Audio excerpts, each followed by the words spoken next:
What day is today? June 16th. 16. You're in the wrong one. This is. Done this already. Do you have the right binder? Yeah, these are the minutes. Yeah, I was just testing you. Thank you. All right, I'd like to call the June 16, 2026 CIC meeting to order. The mayor is not here, so as deputy mayor, I step in. So, Madam Clerk, if we could start with the roll call. Thank you, Deputy Mayor. Councillor Bieber. Yeah. Councillor Campbell. Present. Councillor Crowson. Present. Councillor Doria. Present. Councillor Parker. Councillor Wolf. Present. Acting Mayor Schmidt-Rempel. Here. Deputy Mayor Dodick. Present. And Mayor Higgin is absent today. Thank you. Okay. I will now read the acknowledgement statement, item 2.1 in the agenda. The City of Lethbridge acknowledges that we are gathered on the lands of the Blackfoot people of the Canadian Plains and pays respect to the Blackfoot peoples past, present, and future while recognizing and respecting their cultural heritage, belief, and relationship to the land. The City of Lethbridge offers respect to the Métis and all who have lived on this land and made Lethbridge their home. Okay, item 3, adoption of the agenda. Are there any changes to the agenda, Madam Clerk? Thank you, Deputy Mayor. There's no changes to today's agenda. All right, then.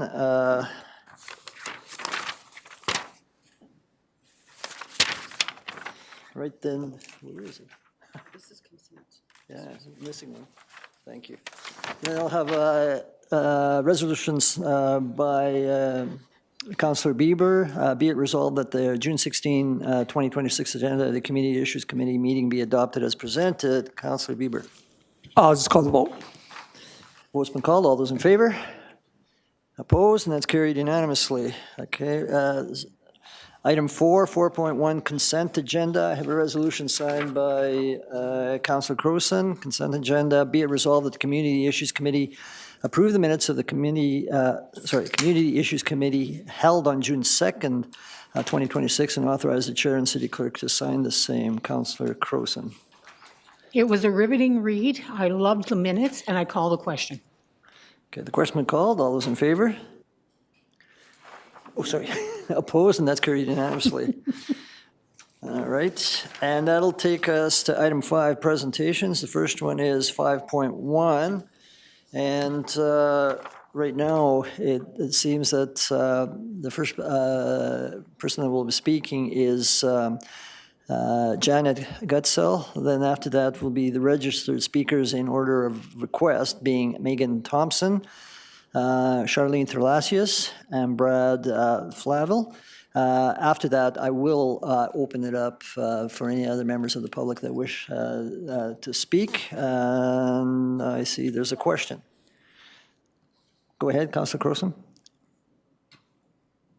I just think in light of there's some new people here that we make sure we understand the process. This is not a public hearing. This is not a statutory document, even though council has to agree to the changes. Can you just give a brief little introduction how this is not a hearing and the same rules of a hearing don't apply, even though it's a CIC?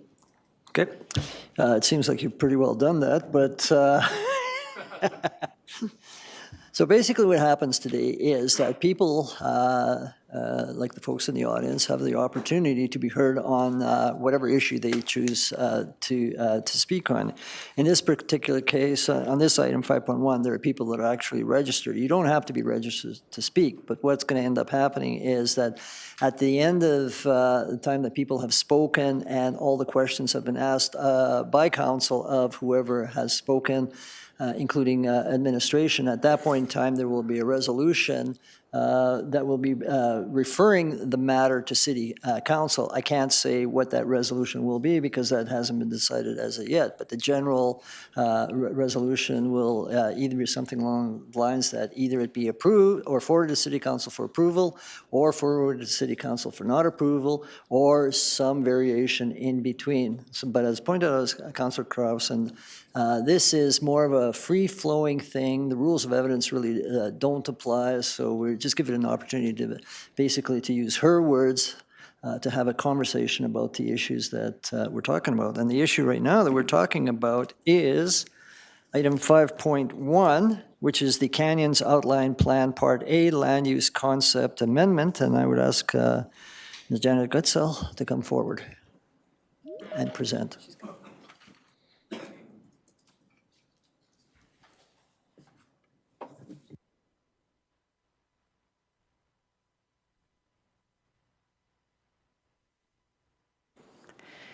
Good afternoon, Community Issue Committee members. I'm here to present on the proposed amendment to the Canyons Outline Plan. The application before CIC is to consider an amendment to the outline plan for the Canyons neighborhood.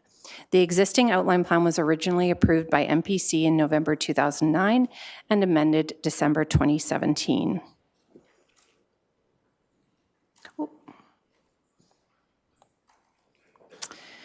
The Canyons is located in West Lethbridge, as indicated by the red star on the map, and the amendment has been prepared on behalf of the developer, Melcor Developments Limited.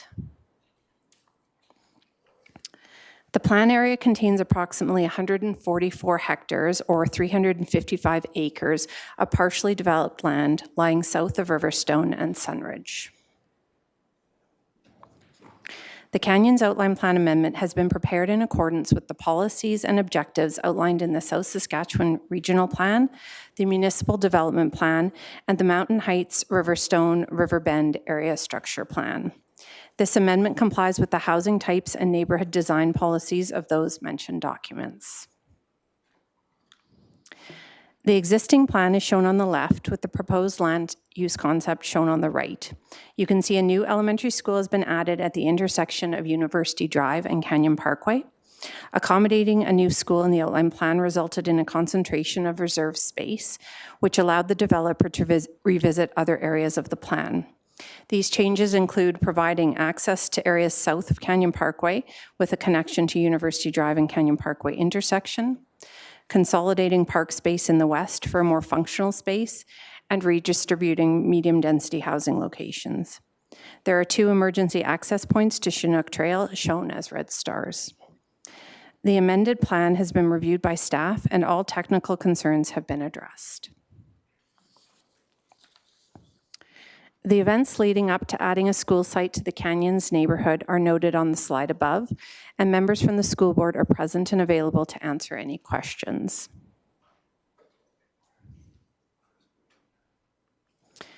Our evaluation and analysis is on the slide above, and details can be found in the land use concept document.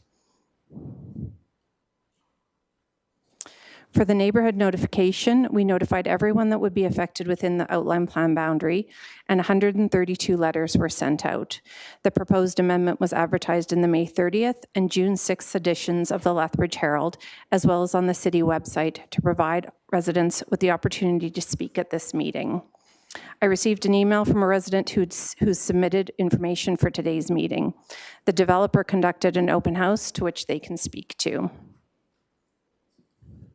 Our conclusion and recommendation to CIC is on the slide above. Thank you for your time.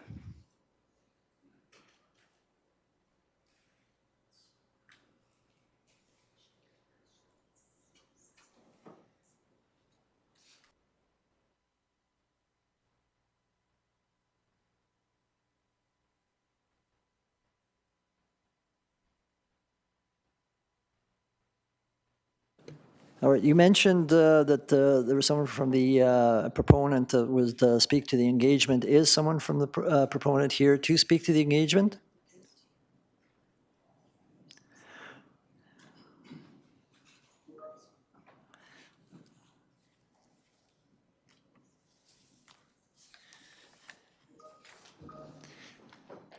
Good afternoon. Your My name? name is Brad Schmidtke with Schmidtke Management Design. Been hired by Melcor Developments to complete the outline plan amendment. Could you raise the mic just a bit? Oh, Sorry, podium. there we go. Yeah, sorry, the voice is that better? Good. Yeah, in terms of the open house, we held the open house on February 25th. Sent out 132 letters. We had over 40 people attend the open house. The purpose of the open house is really to kind of present our ideas of what we were proposing in the amendment, namely the addition of the school site, and get feedback from the residents, which we did hear quite a bit and have consolidated that information in Part B of the, or Part C of the outline plan document. The three major issues that we heard from really were about transportation, and that was the biggest one was transportation. There was a concern with the addition of the school that traffic would be too congested on Canyon Parkway. We've completed an analysis. Stantec Consulting completed a traffic impact assessment, and we find that all the roads under full development will operate at, under capacity. So we don't have concerns with congestion on the roadways at full build-out. The second thing had to do with emergency access. There's concern with the residents of one access in on University Drive. Ultimately, there will be a second access on the west side, but in the interim, the provision is that we will have intermediate accesses, emergency accesses on the north boundary to Chinook Trail, and these will maintain in effect as phasing develops from east to west. So those were the two major concerns that we had on the transportation side of things that we feel we've addressed in our technical documents. The final item really had to do with some misinformation at the open house. Our graphics did not clearly present the LNID canal and what would happen to it during development. We have since clarified that in the document and actually reinstated the canal expansion similar to what it was in 2017 in the outline plan. Those were kind of the three major issues that we found at the open house and have kind of worked with administration to address with the documents. Okay. There may be questions after I finish. Other people have spoken, so don't run away, please. Okay. Okay, and so you can sit down. Thanks. Okay, so the registered speakers are, firstly, Megan Thompson, and I understand that you have been informed that you have 5 minutes to present. So, and you're Megan Thompson? Sorry, I'm short. I got to move that down. Good afternoon, Council. My name is Megan Thompson. I'm a resident of Paradise Canyon. The presentation that I originally submitted in the agenda package was prepared as a longer presentation, but given the 5 minutes currently allotted to speakers, I'll focus on the four most significant concerns raised by residents regarding these proposed amendments. One of the most common concerns raised by residents relates to emergency access and evacuation. The canyons in Paradise Canyon currently rely on a single primary access route, which is Canyon Parkway West, and this is on slide 15. I kind of skipped ahead of a lot of stuff to fit all this in. Residents are concerned that if this route were blocked by wildfire, major collision, hazardous materials incident, infrastructure failure, or other emergency, there would be no alternative route available for evacuation. These concerns are reinforced within the city's Municipal Emergency Management Plan, or MEMP. Within the MEMP, the Hazard Risk and Vulnerability Analysis identifies wildfire as the highest rank risk facing Lethbridge, assigning it an extreme risk level. In addition, portions of Paradise Canyon are identified within the city's fire response time analysis as areas not covered within standard response times. Residents' concerns are not purely theoretical. In March of this year, a vehicle fire near Popson Park spread into a nearby field. Fortunately, it was quickly contained, but the MEMP identifies the potential for grassland wildfire and prevailing wind direction, and how this could allow a fire to threaten or potentially block Canyon Parkway West. Historically, future transportation planning anticipated additional connectivity through Chinook Trail West. However, that connection has not been constructed, and no funding commitment currently exists. For these reasons, residents are requesting that emergency access and evacuation capacity be reevaluated before increasing medium density by 89% and introducing a new elementary school with 840 students into this area. The next part pertains to slide 17. The second concern raised by residents relates to traffic and transportation planning. The original traffic impact study that we found was completed in 2009 and relied on traffic counts, growth projections, and transportation assumptions available at that time 17 years ago. While a 2017 traffic impact study was prepared for the current outline plan, the transportation analysis continued to rely on much of the same 2009 traffic data. Importantly, in the original traffic impact study, AECOM recognized that Paradise Canyon had only one access route and stated that future development would eventually require additional transportation connections. AECOM itself was acknowledging at that time that access limitations existed, emergency access mattered, and that future connections would require additional access solutions. Since that time, West Lethbridge has continued to experience significant growth, while key infrastructure assumptions such as Chinook Trail West have not yet materialized. As a result of the points above, residents continue to question whether the traffic assumptions used in earlier planning documents remain representative of current conditions and whether updated traffic modeling would be beneficial before additional density and a new elementary school are introduced. The third concern relates to the reintroduction of an elementary school, given the community's continued reliance on our single primary access route. The school site was removed through the 2017 Outline Plan Amendment and is now being reintroduced 9 years later. This is on slide 18, I'm sorry. In October 2024, the Lethbridge School Division completed their most recent West Lethbridge school capacity requirement study.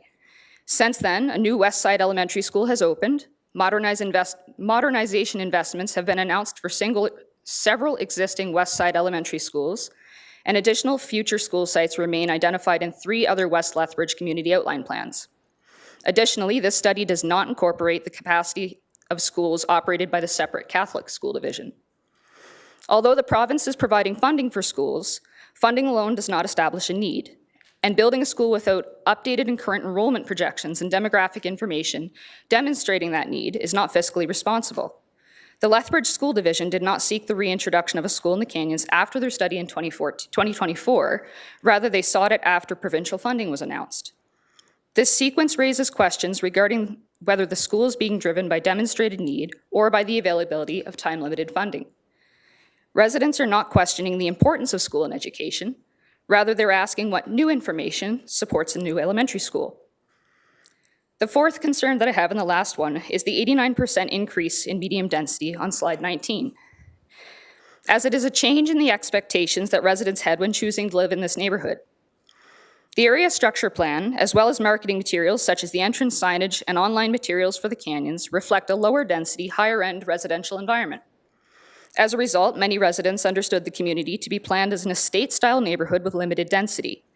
The increase in medium-density housing is a significant departure from the character and development framework that was originally presented and understood when homes were purchased. For these reasons, residents are asking that careful consideration be given to maintaining community character, protecting quality of life, preserving property values, and ensuring that supporting transportation and emergency access infrastructure is in place before significant density changes are introduced. I would like to conclude by outlining what many residents believe is a reasonable path forward on slide 23. We respectfully request that Council consider obtaining updated traffic, emergency access, school planning information, and wildlife or species at risk assessments, and potentially defer a decision until those information gaps can be addressed and shared with the community. Ultimately, residents are asking that decisions affecting the future of their community are being made using current information, transparent processes, and a complete understanding of the potential impacts on their community. That represents a constructive path forward for residents, administration, and council alike. And that's all I have. Does anyone have any questions? There may be, and likely will be, after everyone's spoken. So again, like I told the previous speaker, don't run away. Perfect. Thank you, And thank you for your presentation, and you can rest assured that we have read the material that is more comprehensive, that is in our, the CIC material provided to us. So Thank you. I would now ask Ms. Charlene Thurlasius to come forward. Okay, this will be the only time hopefully I have to say this. In the council chambers, we don't allow, or we request that there not be applauses, there not be boos, there be no indication of approval or disapproval. So although you may be excited by the presentation, please remember that we are in a council chambers and to respect the decorum. Thank you. Ms. Terlesius? Just before you start the clock on me, I have to warn you, I have a lot to get through, so I'm going to be speaking really fast. So get ready. I can hear really fast. Yeah, much faster than I would like to, because I'm afraid these important points are going to get missed, but I have to get through some of this stuff, so I'll speak really fast. Okay, my name is Charlene Thulasius. I'm a resident of the Canyons. I oppose this amendment for a number of reasons, but because I'm limited to 5 minutes, I'll only go through as many as I can get through. I did submit a more lengthy written document on June 7th, which I hope you all have read, and since then, actually, I have come to know that there's even more issues after reading the planning department's submissions that would have been included in that written submission but aren't, but I'll try and get through some of them. I believe there are many fatal flaws with Melcor's proposal. As you're aware, outline plans and amendments must comply with legislation and statutory plans such as the MDP, the SSRP, the ASAP, the Land Use Bylaw, and the Parks Master Plan. While the planning department suggests all of the statutory plans have been complied with, I have read those plans and can advise the amended outline plan does not comply with required components of the SSRP, the MDP, the ASP, the Parks Master Plan, and the Municipal Government Act, Section 606. The MDP requires an outline plan to provide for an efficient, effective, and integrated multimodal transportation network. The Canyons outline plan itself states that this community must have a safe and convenient internal roadway system. We are a peninsula community with no access or egress from the north, east, or south. Access is only from the west. We have one road called Canyon Parkway. The 850-student school will be built at the top of Canyon Parkway with access to it from Canyon Parkway. Traffic jams and blockages will occur on only one road due to significant increase of bus, parent, and school staff vehicles from outside our community, all congregating just inside our community using and crossing over our one road. The additional road added by Melcor does not comply with the ASP as it is a residential road, and therefore cannot effectively serve as an egress road for thousands of people. It is also ineffective as an egress road as it dumps us out to the traffic circle at University Drive, which will be backed up with school traffic. It also does not comply with the Parks Master Plan as it eliminates a planned green space/park. It also does not comply with the SSRP as it decreases property values and quality of life for those who purchase executive homes along that road by bringing in large volumes of cars, pollution, and noise to their quiet street. The City of Melcor planned our peninsula subdivision years ago as primarily low residential, which actually does match the ASP and the MDP. This makes sense because we are landlocked, unlike any other community in Lethbridge, by the way.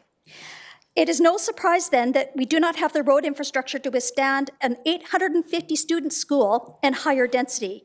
As this added road is not a legitimate emergency road, this plan also does not satisfy an expert's report written years ago stating an emergency road was necessary. This demonstrates the safety issues that already exist and should give Melcor and the city pause regarding increasing the risk in our community. The MDP requires safety above all else. The MDP requires design that promotes public safety and healthy living. The introduction of an unnecessary school does not promote public safety nor healthy living. To the contrary, it invites car pollution, traffic congestion, noise pollution, litter, loitering, crime, and light pollution. It cuts off our only east-west walking and cycling path. It reduces our green spaces and parks. 3 of them are missing. All of these consequential elements are safety concerns and do not support healthy living. The SSRP and the MDP require the city to act with fiscal responsibility. This is important. To introduce an unwanted and unnecessary elementary school using $850,000 of taxpayer money is not fiscal responsibility.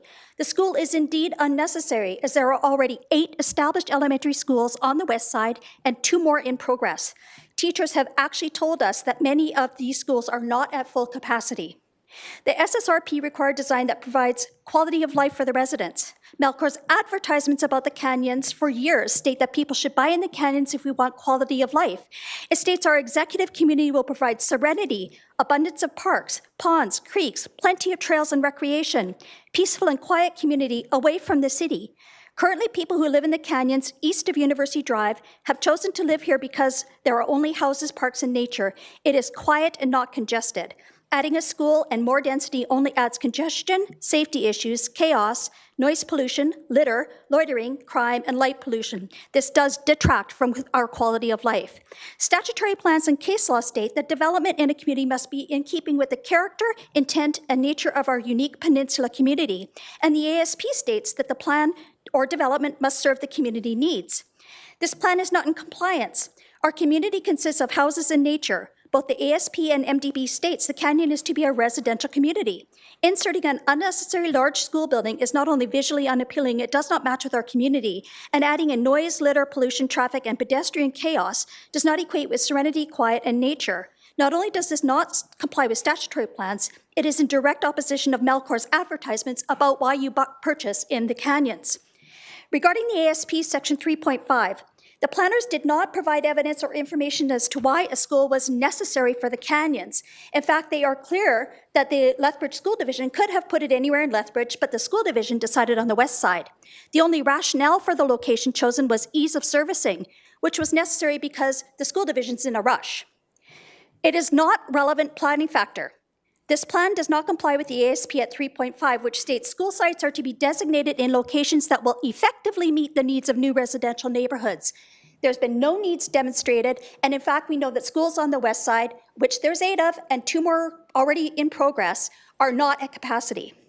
We do not have many elementary school-aged children here. Our community is mainly retired people and empty nesters. Since the majority of students would be coming from Riverstone and Sunridge, any unnecessary school should be built in Sunridge beside the Senator Fairburn School. Thank you for your attention to this very serious matter, and I invite you to ask me questions at any time. Thank you for your presentation. Again, as with the prior speaker, we have received your written presentation as well. So, as I said before, don't leave the premises. You may have questions. Okay. All right. The next registered speaker is Mr. Brad Flavel. I hope I pronounced that correctly. Close enough? Okay. Try my name. Okay. Go ahead, bearing in mind the 5-minute time frame. Thank you. Good afternoon, members of council. My name is Brad Flavel, and I have been a resident of the Canyons for 8 years. I am here to speak in enthusiastic support of the proposed amendment to formally designate the municipal reserve space for the construction of a new elementary school. I recognize that any shift from open space to built infrastructure can cause apprehension. However, I want to ground our discussion in the long-term planning goals of our city, as well as objective data. When Melcor's outline plan was approved in 2009, this specific site was not set aside to be a permanent, untouched buffer zone. It was intentionally earmarked as a land reserve for future civic infrastructure. For 17 years, this exact location has been held in trust for development. Anyone who has invested in our neighborhood since 2009 did so with this master plan fully accessible on the public record. To treat the activation of this reserve as an irritant is a bit like buying a house next to an airport and complaining about the planes, except in this case, the planes are our future learners learning and playing tag. Let's now look at this proposal through the lens of asset protection and housing economics. Activating a reserve space for an elementary school is one of the single most reliable drivers of stable, long-term property values. We don't have to guess at the financial math. Canadian real estate data confirms it. In a landmark 2010 housing study tracking municipal school boundaries, Canadian researchers isolated a clear, statistically significant price premium embedded directly into homes that feature localized school access. Furthermore, data published by the University of Alberta by economists in 2022 analyzing public school access demonstrated that securing enrollment eligibility in a neighborhood school yields on average a 7% price premium for local residential properties. Conversely, 2023 research also shows that forcing an established neighborhood to become a school desert by leaving reserve land underutilized exposes homeowners to a documented drop in values of up to 12.9% during economic shifts. To anyone rightfully protective of their home equity, voting against this amendment to save the field doesn't safeguard your investment, it actively caps its future value. I know there are also concerns regarding localized traffic and noise. It can be tempting to want to enjoy the macro benefits of a thriving city while also demanding to keep the practical, everyday elements of a community blissfully out of sight. But the urban planning math tells a different story. A neighborhood elementary school reduces broader commuter traffic because it builds a walkable ecosystem. Instead of a high volume of vehicles and transit buses gridlocking our collector roads to move children across the city, we gain localized foot traffic, strollers, and bicycles. Regarding the daytime noise, the sound of children at recess occurs during 3 brief windows a day, only during school hours, 10 months a year. If a community reaches a point where the daytime sound of children playing is treated as an unendurable public nuisance, we have lost the plot on what a healthy neighborhood is supposed to look like. Every voter in Lethbridge benefited from homeowning taxpayers who came before them. Someone funded their schools. Someone welcomed their children into a thriving neighborhood. Therefore, we should not look to isolate our community from the life cycle of a city. We should use our privilege and stability to build a foundation for the generation coming up behind us. Council, this amendment aligns perfectly with the published long-term vision for the canyons. It fulfills the exact purpose for which that reserve land was set aside, and it makes unassailable economic sense for everyone who is here to speak today. Let's honor this master plan, protect our localized investments, and vote yes to turn this reserve into a foundation where Lethbridge can thrive for generations. Thank you for your time. Thank you very much. And there may be questions for you, as you've heard about the other speakers. I have no one else that's registered to speak, so is there anyone from the gallery that would like to say something or with respect to this subject? Well, please come forward and state your name.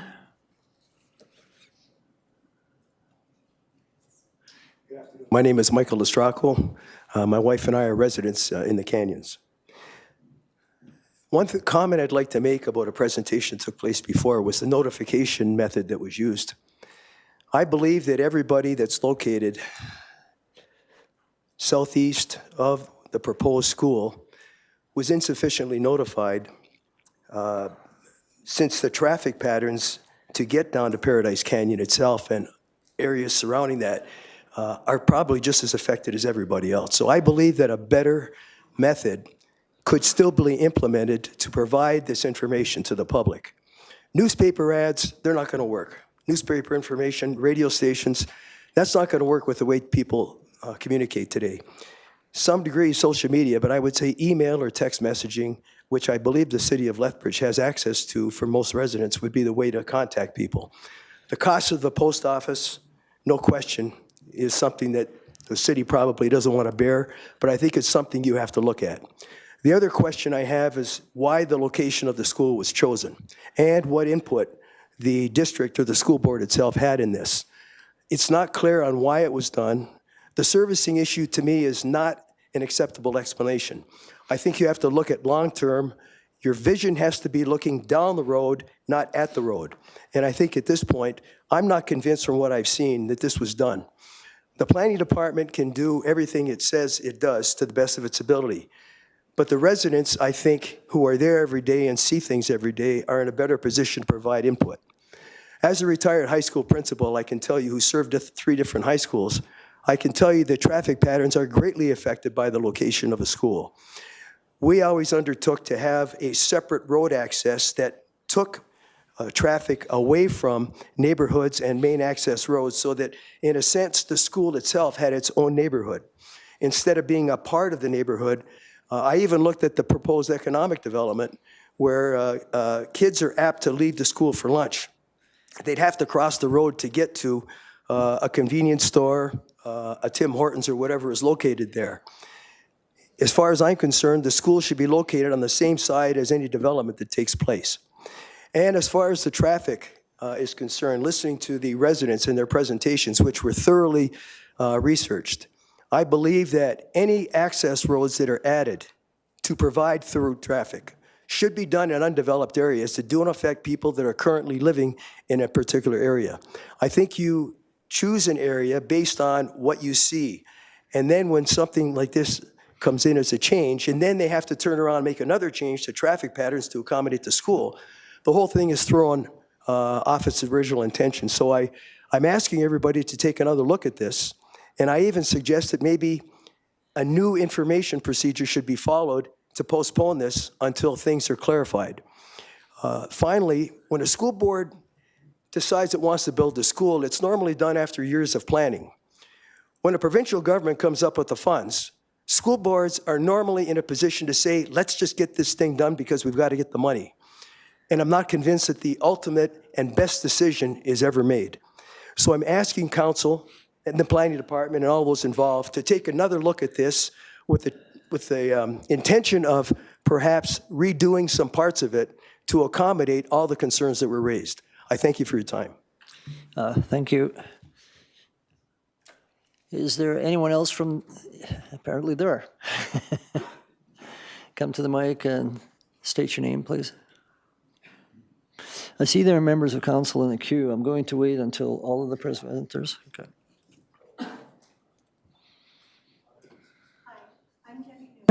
And I live at the T-junction of Paradise Canyon. I just have 3 things that kind of are alarming to me. The new school, I taught for 18 years at a Northside school, and the city came in 2 years in a row to discuss walking school buses. Never happened. So I like what's said. It's nice to see kids walking to school with their families. It doesn't happen. Parents drive their kids. They drive their kids no matter what. I could tell, I saw it every day, before and after school. The next thing is, the school closest to that school proposal has 8 to 10 empty classrooms right now. So I'm not sure why a new school is needed when there's 8 to 10 empty classrooms at Proby. The third thing, I think I lost my thought on that one. Yeah, sorry, I can't remember the third one, but the traffic is a concern, and we already don't have enough teachers. We're not going to have enough because there's a real decline in enrollments of education. So I think the new school really needs to be thought out of where it's placed. Okay, thank you very much. Is there anyone else in the audience that wishes to weigh in on this issue? Anyone? Okay, I don't see anyone else coming up to the mic to speak on this issue, so I'll now turn it over to members of council to ask questions. I'll start with Councillor Parker. Thank you very much, Deputy Mayor, and thank you for everyone being present. Thank you for all that information before and the phone calls. There's been I have 3 questions. My first question, there's a lot of concerns regarding the justification for a school. So, and I don't think that's council's role in we just do the zoning. So is there someone from the school district that can explain the justification of why the school needs to go there outside of servicing? And when you come to the microphone, just state your name, obviously. So the question was, why is school, is this being pushed by funding? Is this shovel ready? All those kind of questions. Maybe you can give some clarification for that. Is the microphone on? There we go. My name is Daniel Heaton. I'm an architect, and I'm the Director of Facility Services for the Lethbridge School Division, and I'm a Canyons resident. The positioning of the school, as right now, was a long-term thinking project. As the west side continues to grow, it will grow westward. We're capped off on the south end, and we're almost capped off on the north end of the west side, and we're definitely capped off on the east side of the school. Putting schools deep within neighborhoods, especially ones that are peninsulas. There's other peninsula neighborhoods in this in our city, caps its enrollment and its long-term usability. We prefer to get schools in convenient locations so that people can get to them. Yes, people drive their kids, but there's also communities in which children walk to. As neighborhoods grow or after they've been built, they usually start with younger kids and go through a cycle in which those kids move on to junior high or middle school and high school. In the Lethbridge School Division, we have a shortage of spaces all over, including high school space. A good number of the West Side students of ours already are bused to LCI across the river. And we're only one of the 2 school divisions on the West Side. There's also the Holy Spirit School Division, in which they do their planning and their growth strategy differently than we do.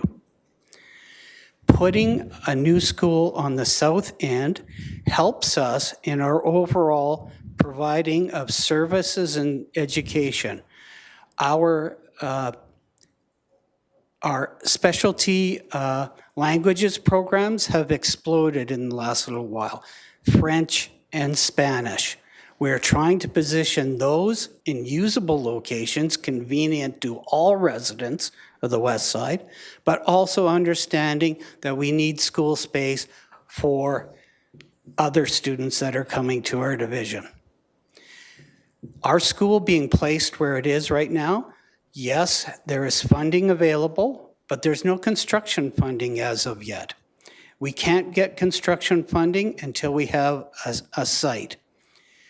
In the long-range plan for the south end of the West Side, specifically west of the canyons, there was a school site identified years out from now. We'd love to have that now, but that's not just possible. That is too far out for our ever-expanding student body. Okay, that helps. You probably have further questions, but thank you. That sets the stage here. Thank you. My second question, I have 3 questions total. My second question is, we're talk about the biggest issue was transportation.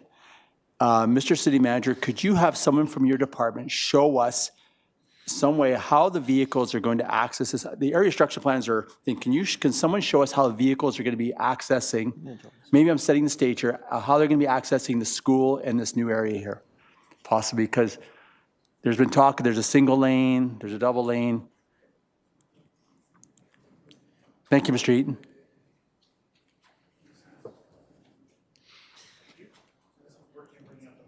And as you're getting the map ready, my third question, just so whoever's the expert here, is going to be regarding emergency access, which is an issue all on its own. So just whoever can answer that one after that. And that'll be my last questions for right now. So just waiting for the map, obviously.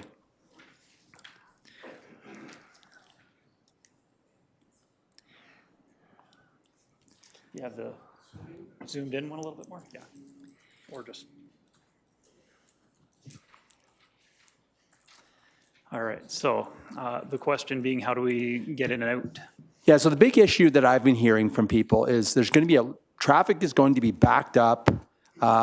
People won't be able to turn. People are going to be, can you explain how this area, because the reason I say this here, this will be the most densely used at certain times of the day. So can you explain this to us? Yep, so the part that's going to be most used is going to be the University Drive and that first block to the Does everyone know what we're looking at, first of all? Okay, so yeah, the pointer, thank you. So everyone sees the, okay, perfect.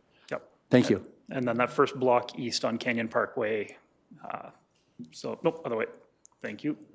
So with the school site in the dark green square or rectangle, so that's going to be where the traffic is concentrated, especially at the beginning of the school day and the end of the school day. That's going to be the main access and egress to the neighborhood going up and down University Drive for some time. Eventually, there's another access out to the west where you can kind of see the road poking off the edge. Okay, I want to stop you really here quickly. Okay, so I want to get everyone, so everyone knows points of reference. I live in the area down the road, so I want everyone to understand. So first of all, let's just use something we all know, the Circle K. Where is the Circle K? So just because everyone doesn't know this neighborhood, these little maps can be, so where's the Circle K on here? Okay. I know my kids know where the Circle K is. Okay. No? I'd love to point it to you, but I don't really see. Yeah, so it's, the Circle K is just off the top, roughly where that, nope, where the cursor is. Yeah, Okay, be off the map. Okay, just so we're starting, so vehicles, how they know how they're traveling. So if you start that way. yep, so that's roughly the Circle K there, in that space. Okay, thank you. All right. And then, yeah, so this is University Drive there. That's going to be built to an arterial standard. Here, we're trying another pointer here. Let's see what happens. Oh, there we go. This one's going all right. Keep in mind, you know what arterial standard is for the Okay, Does so everyone this is- know where we are on the map here? Just This so, will okay, good, eventually be okay. a big 4-lane road with limited accesses. Okay. Then we'll come in down here. This will be a little bit of a roundabout, or this will be a fairly big roundabout, I should say. It's going to be another. The buses have a pullout? The idea right now that I've heard discussed is that there'll be a bus pullout or bus space for Lethbridge Transit over here, if I recall correctly. And then buses accessing the school, I believe, someone correct me if I'm wrong. The buses coming for the school are, yeah, right where the cursor is over on this side. Is there two, okay, is there 2 lane, okay, so, Yep, so there's a 4-lane road for University Drive coming down here, and then a 2-lane roundabout, like Whoop Up at Métis kind of style, right here. And then coming over here, it's a 4-lane road all the way to this roundabout. And then this here is going to be a stop-controlled intersection coming south. It'll be fairly busy. Along this stretch of road, we're looking at probably around 14,500 vehicles per day. And if you're looking for kind of a comparable within Lethbridge, you're thinking kind of 6th Avenue, somewhere around 13th Street would be the something comparable that would be related to today. Let's see. So that's the general feel on the traffic through here and where the most congested is, and then traffic drops off fairly quickly going further east. We get into a 2-lane road here. Traffic volumes kind of around 8,000 vehicles per day. so, okay. So there's 2 lanes, there's gonna be 4 lanes there. 4 lanes in each direction for this block here, between the first 2 roundabouts. And that drops into 2 lanes, so 1 lane in each direction after where the existing drops down to 1 lane in each direction. So basically Canyon Parkway wouldn't change how big it is from today. Okay, that's good for right now. And my last question, because I'm gonna have a follow-up on that one, I just wanna make sure we're painting a picture so we know what's gonna go here. For years, the issue, this is, well, emergency access in Paradise Canyon. I know there's a private road. I put that in quotations here, private road, which people still use. But is there any concern, is there anything to be changed or addressed in regards to emergency access if we're adding this kind of intensification in this area? Start with a quick, I'll probably turn it over to Troy here in a moment, but we are having 2 emergency access points. Whoop. One over here, there's the 2 little red dots on the map over here. And the existing emergency access as construction gets built or as development comes through here will get relocated up to here and hook into that existing road. Okay, Deputy Chief, I think. Chief Fire Marshal Troy Hicks, sir. Thank you. Thank you, Adam. Which one's the point? Okay, there we go. So by meeting all standards, the 2 emergency points here and here do meet standards. I do understand the concerns when we're looking at evacuation and we're looking at the private road that is used all the time. That is built there for that. It's been taken into account for people in the canyons to be able to evacuate that way. Another thing I would like to really remind our residents as well is that in the event of, heaven forbid, there ever was a mass evacuation, this is not just a free-for-all. This will be a controlled evacuation. We will have many people there, LPS, other elements there to help guide traffic to make sure it's done in a controlled situation. I do understand in the past, particularly 10 years ago, there was an awful lot of videos gone on that have shown the mass panic with an evacuation like that. There's been a lot learned by emergency services departments all over, whether fire or police, and transportation departments as well, on how to train for these, how to as best we can, make it streamlined for people to be able to evacuate, as well as when we do have our new 5 station on the west side as well, which, yes, people are correct, it does not meet the 10-minute window to still get down to the canyons. Different elements that were taken into effect with done that, and it was done in 2025, was roundabouts adding time and obviously traffic. We looked at that, and this still met the standard in order to have this and for this area to be developed. Obviously, there's always concerns, but I would like just the residents and the public to know that this has been looked at. It is meeting codes and standards that we have to review to ensure that we're meeting them. And we will do as best we can to ensure in the event of an emergency, it will be controlled and we will try to get, or sorry, not try, we will get everyone evacuated as needed. Thank you. Thank you, Deputy Mayor. Thank you, Councillor Doria. Deputy Mayor, my clarification is addressed to the School Division Board. Thank you.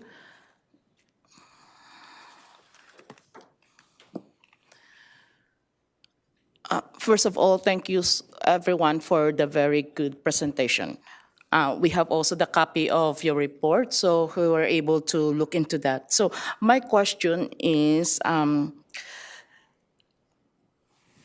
have you collected enough data to decide on coming up with an 850 capacity school in that area? As we heard in the presentations that some schools are not fully, there is not fully full, but we also heard from your presentation that we really need schools this time because schools are congested. So I just want to know whether we have enough data to support the need to come up with a school to be erected in that area. We've done a number of studies, one produced by MSK Developments, in which we looked at the overall population growth through 10, 20, 30, and 50 years on the west side to take a look at where schools might need to be built in that time period, which is a long ways out. But then we realized during that study, and based on how we are presently using our schools with over 500 students of ours from the west side going to LCI, and LCI is in drastic need of modernization, that not only is it elementary schools affected by the programs that we offer, but also our high schools to offer programs. We also need a new high school on the west side. That's identified in our plan, and the MSK development proves our initial thoughts towards it. They've been proved out. Again, I'll circle back to the existing buildings. Yes, they are true that there are some classrooms that are empty, and I'll take Gerald Proby for an example. There's a core school there that was designed for 600 students, and it was the last school on the west side on that south end. We, over the years, have added modular classrooms, which are designed to be picked up and moved to buildings where appropriate. We have moved a number of modulars into schools, but in Lethbridge, it's a little bit different than Calgary. Our neighborhoods remain viable for a long time. Our growth is this 2%, and we vary slightly inside of that. We have a plan to redeploy modulars.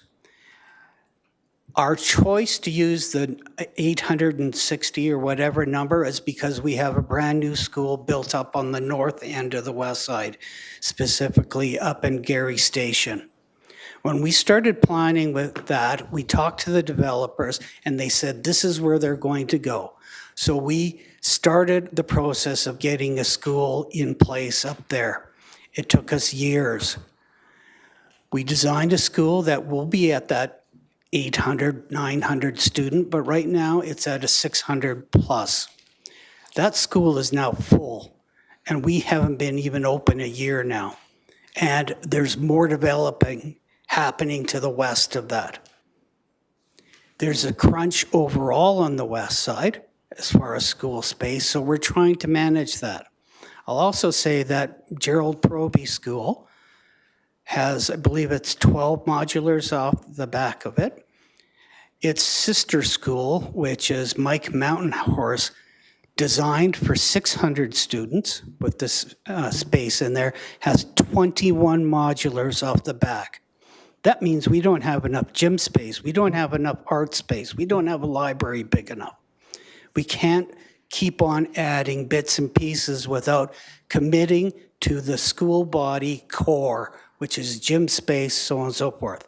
And to that, the city of Lethbridge has always contributed to expanding our gyms up by about 200 square meters so that community use can happen. Cubs, Scouts, Lethbridge Badminton Club, our schools are used throughout the day. Deputy Mayor, can I have one follow-up question? Sure.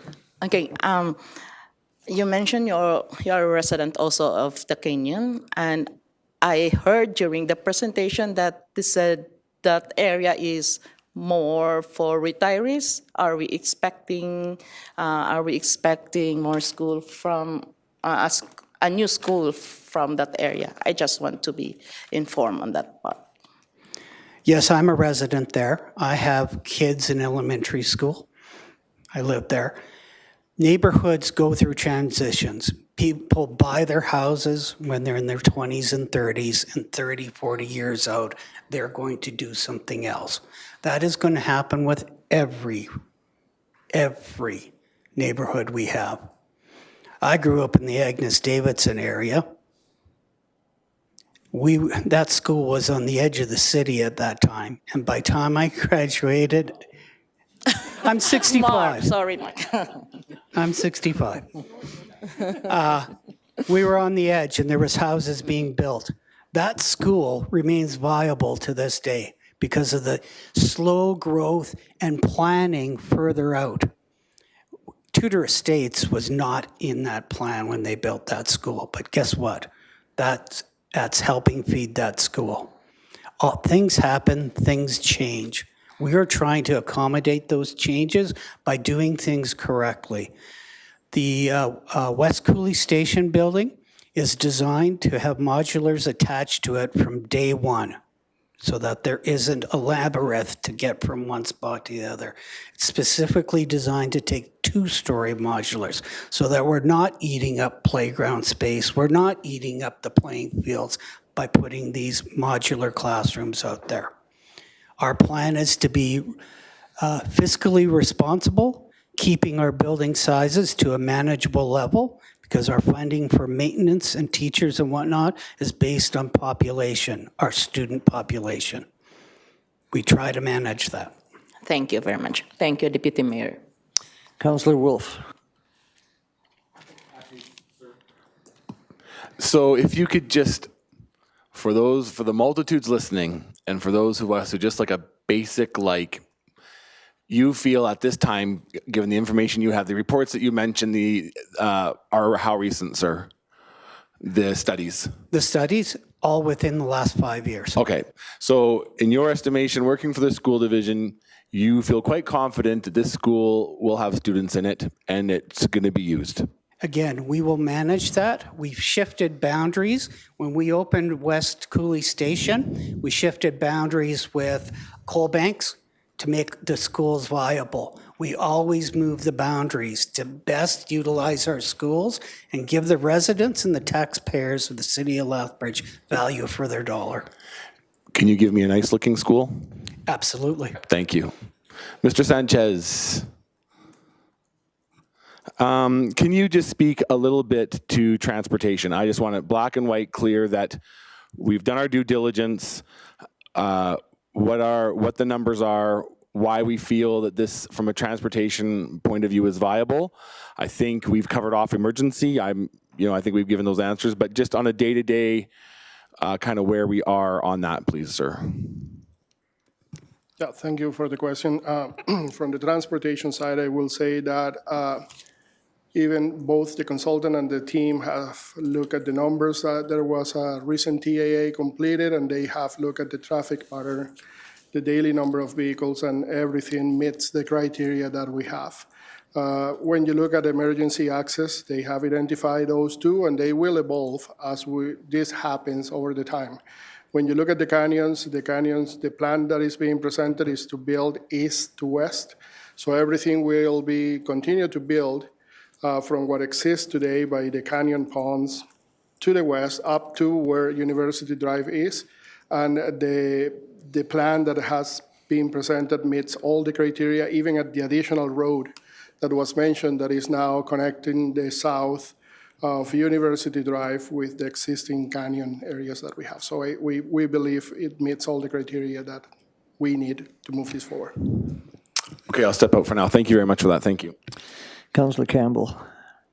Deputy Mayor, I guess this is probably for the school board person. I'm just curious about the consultations that happen. Just kind of give me a sense of how this all works, because initially there wasn't going to be money from the provincial government, and then money is suddenly it's available. So how does that work with your consultations, with what you need, what's important, and what they deem to be important in their decision to make money available? Or is that just sort of you don't know the answer to that? There's multiple answers and also questions that come from that. Yeah. Here in Alberta, oil revenues drive a lot of stuff. So when oil goes up, we're flush with money, therefore we can do things. Calgary and Edmonton have this ballooning operation in which they need schools all the time. So those of us in the outlying districts and whatnot are shortchanged. So this goes back to my comment about we try to manage what we get when we get it.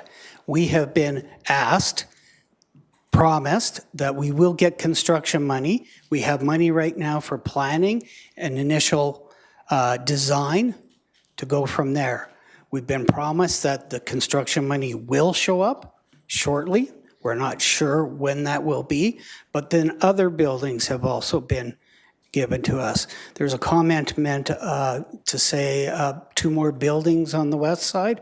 That's including the Catholic Holy Spirit Division and so forth. So if you look at, we got 45,000 people on the west side, and that's going to double in the next little while. The west side outstrips the south side, and it's hemmed in because of the river and so on and so forth. Prairie Arbor and I can't remember the one on the other side, those are the peninsula communities because there's the coulee through there and the airport, they're cut off. We are hemmed in to the east by the county and the research center, and to the north, eventually we'll be up against the river up there as well. The west side offers the greatest opportunity, and that's why developers are going there. The land is there to go, and that also puts our downtown in the center of all of our city. So just back with the provincial government, when they say, all right, we got the money, we're going to put it where here in this case here. Is that a decision that they make based on information that you have consulted with them, or is it their own people saying, we know better? It is in regards to the studies we have and their own internal people who have looked at it, Alberta Infrastructure in particular and Alberta Education. They have their planning methods, and when those two align, they can see the need. And you're confident that their decision is the right decision here? I do believe so, because again, we manage our facilities very well. Thank you. Can I just maybe ask the developer to pop forward here for a moment, just for quick question? Thank you. Just, I mean, you've obviously, I just want to hear from your perspective, and you've heard the concerns of the people that have come here to talk, you know, traffic and an emergency and all that. How confident are you that you can address those concerns moving forward? Is this on? Yeah, okay. Hi, my name is Perry Neufeld. I'm the regional manager for Melcor Developments in Lethbridge. And We were brought into this process by request to look for the opportunity within our neighborhood for a school site. We were requested by the city and by the school division to come together probably about a year and a little bit ago to talk about it. We went back and looked at it and explored that, and Melcor was of the perspective that they'd be open to exploring that together with the other two partners. And so we started exploring that, and at that point determined that, as Daniel said, the internal school site that was previously in place was not necessarily the best location. And as that site had been removed in 2017, now we're requested to look at the most, I guess, efficient and effective location for a site, and that ended up being at the entrance to the community. We've provided through the process all the required transportation information and consulted with your people, and I believe we've satisfied all of their concerns, your professionals, and so with that understanding, my belief is that what we're presenting is of value and is a functional design that will create a nice neighborhood. And just, I mean, because you've been here, you've heard the concerns, and you feel that you've addressed them. Correct, yes. Thank you. Okay, thank you, Mr. Mayor. Deputy Mayor. Councillor Bieber. Thank you, Deputy Mayor. Yeah, I got two questions, and one is for the school division. Sorry to get you up here again. You might as well just stay up here. We have a spare chair over here.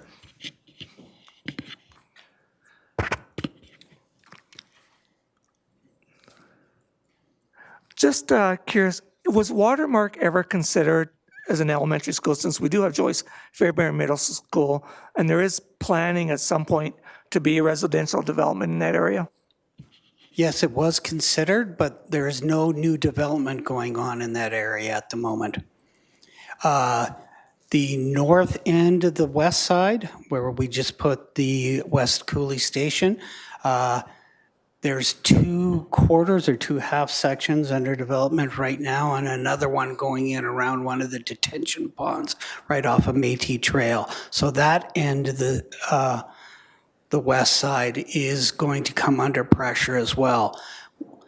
We can't probably build a school up there as fast as we would like to, just based on our initial conversations with the developers out there, which means in order to balance the use of our schools, another need has come up. We chose to ask for something on the developed area, the easiest developed area, easiest for access and easiest for us to manage our student population. We can accommodate a lot more students in our West Cooley building, but we also have the Spanish program in there. So when we're thinking about how best to use our buildings, also Nicholas Sharon has a French program in it. So we've used these programs to help balance things out. In the foreseeable future, we see the population going this way and the developments that are just being graded out there.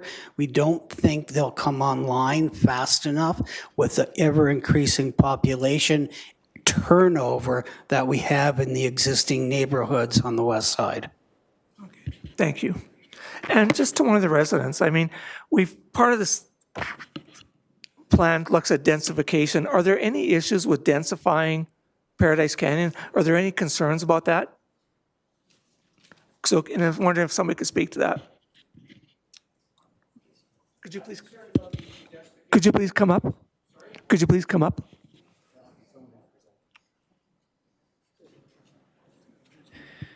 Hold it, this was not one of the presenters? Or What's that? What exactly are you asking? I just want to hear from one of the residents if there's any concerns for densification of Paradise Canyon. I'm pretty sure they said that in part of their presentation, I think. I thought there was. Yeah, no, I wasn't talking about that, it says, but some of the initial presenters did mention their concerns with densification. I just wanted to remind people of that. If you don't mind. mainly the densification, increasing the densification in an area where there's already traffic issues with the current level of population, I think is absurd. Simply because of the fact that, one, you're putting the school in an area right on the only access to the area south of that, towards the canyon.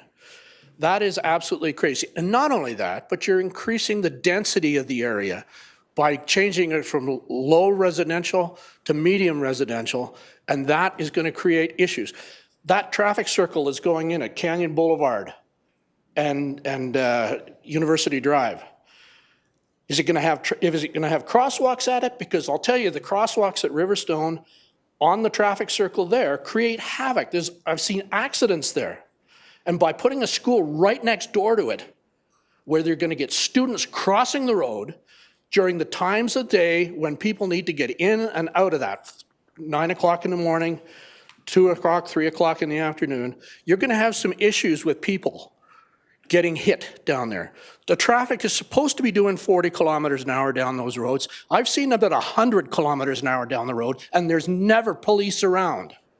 This is absolutely absurd to consider increasing the densification of that area when the traffic can't handle it now and there is no emergency access. That drawing that you showed up there that showed the 2 emergency exits from the community, there's nothing there now. There's nothing there. If I was to keep going down Canyon Boulevard to the very end of it, there's a house at the end of the street and you've got to get onto that property to where that supposed road is going to be. It's not there.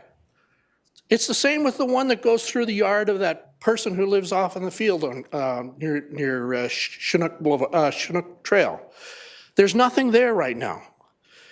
You start densifying that area, it's going to get even worse. And if there is an emergency, it's going to make things even worse.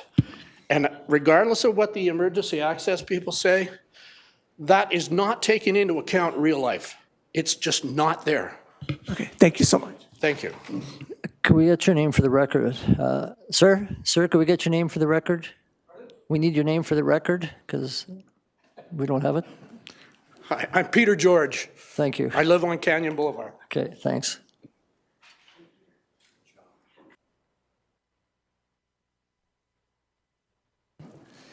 Councillor Croson? Thank you, Chair.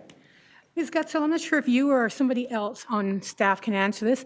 Looking at these changes in a completely different way, do the changes to this plan make the long-term cost of the neighborhood to the city when we finally would acquire this? Would they make the cost for utility, operational costs, would they keep them neutral to what we'd be expecting in the older plan, increase the cost or decrease the cost to operate the new structures? I'm trying to get us to think about these plans more from the city's perspective. So would there be any way of knowing, because I don't think we've ever looked at it this way, when we eventually inherit this, are we building something that is easier to maintain or harder to maintain for us? Or does it not matter?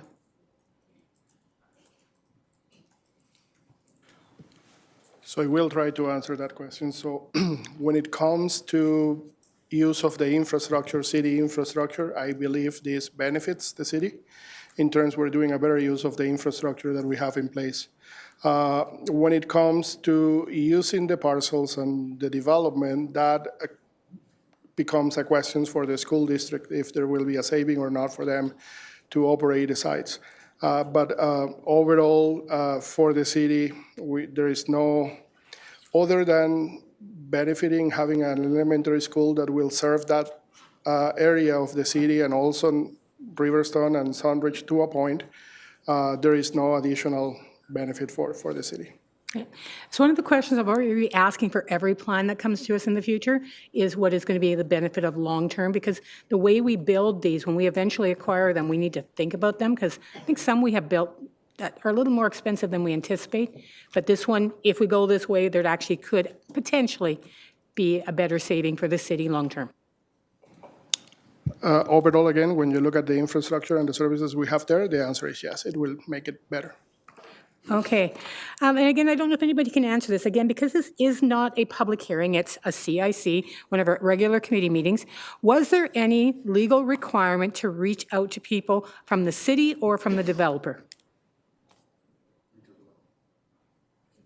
I mean, for hearings, we have to reach out to a certain area. Was there any legal requirement in this case? So there is no, to my knowledge, no legal requirement. However, it is part of our outline plan process.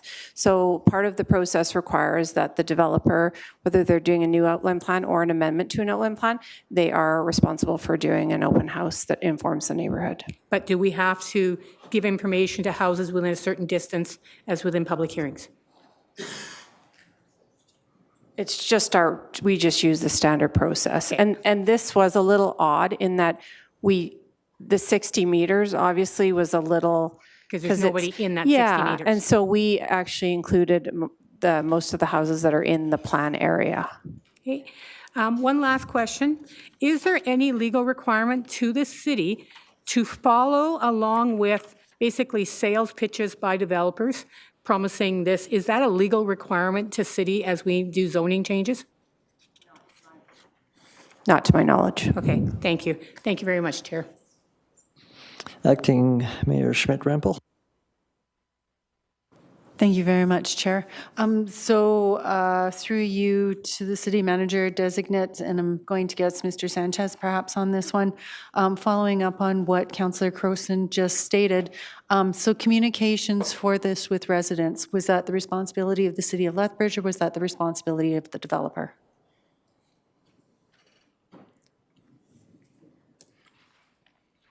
I'll take a kick at that. So the developer is responsible for notifying the residents about the open house, which they did, and I believe it was held in February, something like that. And then I'm responsible for notifying the residents about this About meeting. the hearing? Yeah, Okay. about the CIC. Okay, thank you for that. And then back to the school districts. Mr. Heaton, if I could have you come up, please. Thank you, Mr. Heaton. Can you outline for us how planning for a school starts? How far out do we need to be planning? Who do you need to be working with? Overarchingly, how complicated is planning for a new school site right now? Planning for a new school now is way different than even 15 years ago and significantly different than 20 years ago. We look at growth patterns. That's why we hired a specialty consultant to take a look at the overall growth.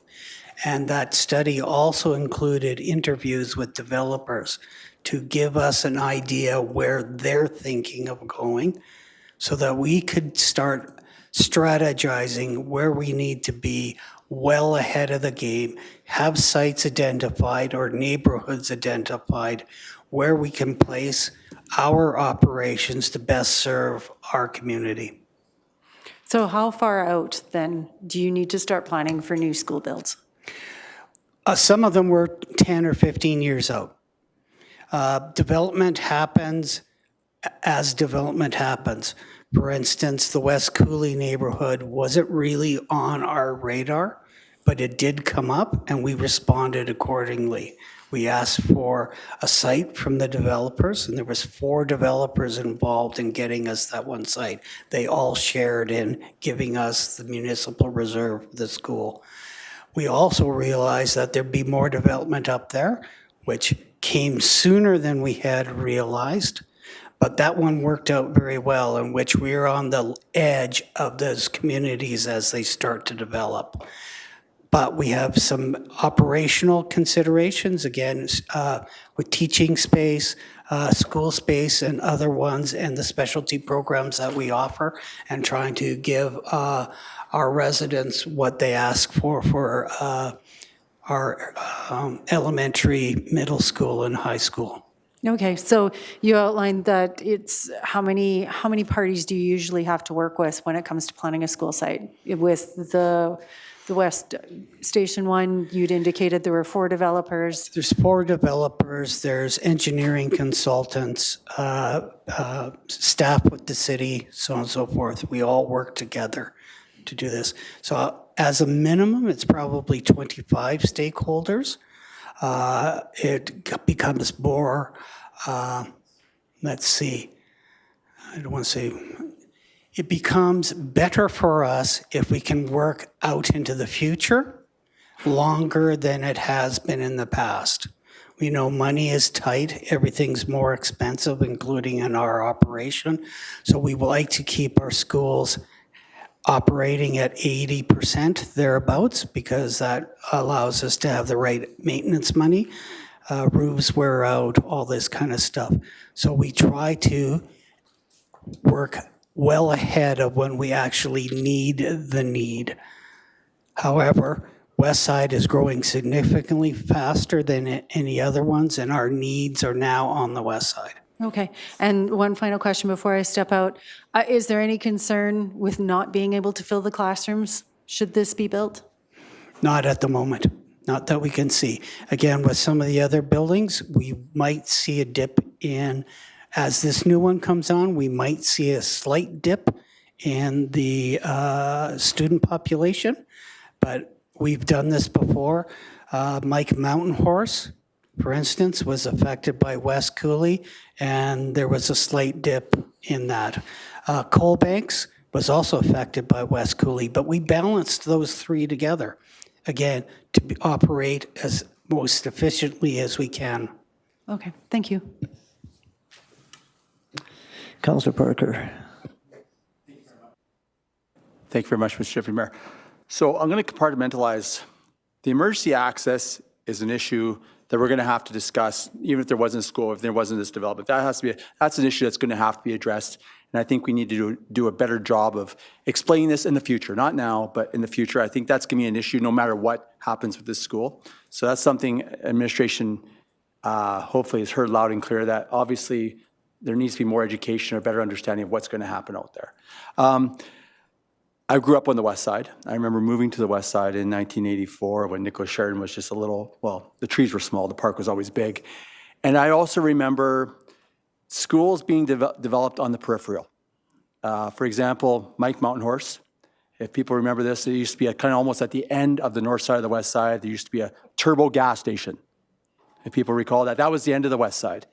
And then we did Proby, Proby. Later on, which was the end of the West Side going south. There was a big dirt hill. We as kids used to play out there. There was never a river stone. So these schools were developed on the peripheral. There was no pushback. This school is considered an infill. Would you, first of all, would you agree this is an infill development or not? Because I don't know if this is peripheral or not. Like, is it infill or not? No, I wouldn't consider this an infill because this is a new neighborhood. And so part of the process is that we allow for outline plan amendments as market conditions and neighborhood needs change. Okay, perfect. That's good. That's Mr. Neufeld, who represents, can you justify to me, and more importantly, the neighborhood that bought in the neighborhood, you're referring to the signs, this is an estate neighborhood and all that. And obviously, economies change, demand changes. I've been around council, we rezone land based on, do you still feel this development, if this zoning, still is going to complement exactly what the whole idea of the canyons was all about? Or do you think this is a 180? Well, just from my opinion and working through the different levels of plans, when I first came here, there was actually R150 zoning at the entrance to the community. So we backed that down a little bit in 2017. And now with this opportunity, we're just allowing some additional diversity in housing product near the school, which typically makes sense in new communities. So we still feel that the majority of the land area will be developed with single-family housing, and the area south of Canyon Parkway, the vision was always kind of from that roundabout east was always the larger estate-style lots as we got down into the canyon, right? So as we went onto the north side of Canyon Parkway, the vision was always to still have single-family lots, but have a little different variety in terms of lot width and housing style and that type of thing. And as you move west towards where the commercial site was, and now kind of nearby where the school site was, there was just some additional opportunities for some different types of housing product, whether it's some townhome. I wouldn't say that it's high density or anything like that. It's more like that medium density or even the low density, just attached type product in certain areas. So there has been some added. I'm not gonna, but I believe that just through the evolution of the neighborhood and the evolution of consumer preferences and costing and everything else, that, and the opportunity for the school site and with the future commercial, it makes sense just to kind of have some diverse housing product near those types of opportunities. Otherwise, I believe there's about 70% of the land mass that will still continue to be single family. Would it be, and I appreciate it, would it be fair to say that this development is actually developed, this is kind of just a neat observation on my part, opposite of how Riverstone developed. Riverstone developed along University Drive and moved itself slowly towards the coulee to the more of the estate lots. Whereas this one started the opposite way, the estate lots, and then you worked yourself back towards University Drive. Is that correct observation? Yeah, and if you want to even take it further, I mean, there was a golf course built. There was all kinds of different housing product in the bottom, and as you come up through the top, onto the top deck, yeah, then there's larger, kind of more estate product. Yeah, and that was more of a skip development at the time. Yeah. Yeah, okay. Yeah. Okay, perfect. Yeah, Thank you very much. Councillor Wolf. To Mr. Neufeld, sorry, about face. Sorry. So my understanding is, sir, that originally before the school was there, that there was just going to be houses, correct? So I'm trying to decide how magnanimous you are. So I'm thinking that you as a developer may perceive an advantage to have a school there despite the fact that you're going to lose the sale of a lot of houses. Or are you magnanimous? What does that mean? Like Sorry. super generous and really kind for no real apparent reason. I'm thinking you perceive as a developer that there's a benefit to have the school there. Consider the school to be an amenity to the neighborhood, if you want. Perfect. Yeah. Perfect. Could you speak to other developments that you've done in the rampant crime waves created by schools, sir?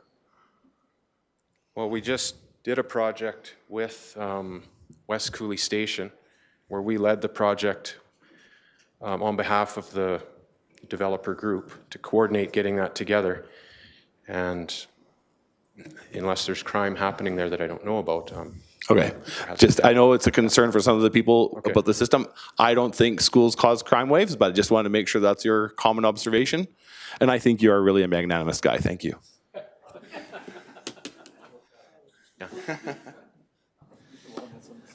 Yeah, yes, I'm going to jump to Solicitor Brian Lowen. He's outside of the queue. I just wanted to supplement the answer given to the councillor's questions about legal requirements. The outline plans requirements are contained in the subdivision and development bylaw, not the land use bylaw.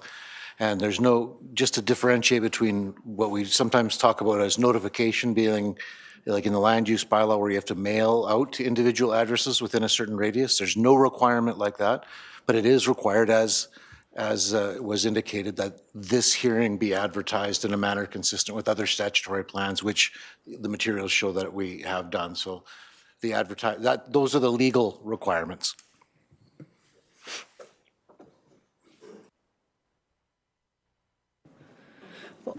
Hold on, just let me understand that. So this CIC was required to be advertised and in fact was advertised? Yes. Okay, because there was, I think, a little bit of confusion right at the beginning as to whether or not this was a public hearing or not. But in reality, although it was not a public hearing per se, it was something that did need to be advertised. Yes, I can be very specific. Section 10.2 of that bylaw requires that the public have input and make submissions to the CIC meeting in a manner similar to a public hearing. And that's just because outline plans are what are often called non-statutory plans under the MGA, sort of fall into a different level. And so just to make sure that the same level of rigor for this planning document as all the other ones council considers it. The public had the same opportunity. Got you. Councillor Croson. Thank you, Chair. Ms. Gutzel or whomever on staff can answer this. How does the density for this proposed development compare to the density average for Lethbridge? You knew I was going to ask this question at some point. I always do. I'm not sure what our average density across Lethbridge is, but there has been a small increase from the previous plan. So it went from 21 units per hectare to 23.4 units per hectare, which is still under the density that we're expecting in a new outline plan. Okay. Does anybody have, Ms. Gearing, does anybody have the density average for the city? No, okay. Thank you. Councillor Parker. So CICs are set up for us to ask questions. And I know it's frustrating for someone in the audience or people in the audience when they hear something and they raise their hand. I've seen a few hands go up. And so out of respect to the people the presenters that have presented, you've heard, you made good presentations, you've submitted a thorough documentation and all that. Do you have a follow-up question that you would like us to ask on your behalf at this time that you didn't get clarification on? Who has a question? Thank you. Just because you have to go to the microphone. The questions are to us, and then we ask the administration the questions on your behalf. It's part of it's how our process works. Okay. I wonder if you could ask further clarifying questions about, you asked for a diagram of the access to school and it was not shown to you or to us. However, I have a copy that was presented to us at the open house that does not match with what was described. And so I wonder if you could ask further clarifying questions looking at this map. I don't know how you can show it to anybody else, but I have it. Furthermore, the Municipal Government Act says that that notices for any type of bylaw, resolution, meeting, public hearing, or something else that needs to be advertised by a municipality, it has to be mailed or delivered to every residence in the area to which the proposed thing relates. I suggest to you that you have to look at if this amendment plan is going to affect the one road. And again, I need you guys to ask clarifications about these nebulous, mysterious emergency access, the little red dots, because one's a residential street that ends up at a green strip, another is a residential street that ends up at a sidewalk. So I don't know how those are, number one, according to the ASP, even allowed, because the ASP requires it to be a major collector road to be an emergency road. So I wonder if you could ask more questions about that. And then and further to the other question about notice, the one road we have, which is 1 lane in and 1 lane out, not 2 lanes in and 2 lanes out, goes all the way down to the golf course and past the golf course. And so every person who lives anywhere in the canyons, including Paradise Canyon, is affected by any development that is going to present major congestion on that one road. And so everybody from the tippy top of University Drive and Canyon Parkway all the way down to below and past the golf course is somebody who has a relationship with this proposed development. So that's the other question I would like you to clarify. And Just before you continue, you made reference to a section of the Municipal Government Act regarding... 606. Yeah, but I just want to make sure that we're talking about the same thing. We do know that notices, in certain cases, has to be provided, but notices where there's just a general effect on the public in general is not something that requires notice to be given to every single individual that may be possibly affected. So maybe that... But I mean, the wording is very broad. A notice of a bylaw, resolution, meeting, public hearing, or other thing. Yes, go on. And in fact, it does go on to say that, you know, a city can go ahead and write a bylaw to discuss the type of notice it wants to provide. However, But the it says- notice has been provided. You heard that. But it says, but that notice, if you write a bylaw about it, it says that the council must be satisfied that the method the bylaw provides for is likely to bring the proposed bylaw, resolution, meeting, public hearing, or other thing advertised to the attention of substantially all residents in the area to which the thing relates.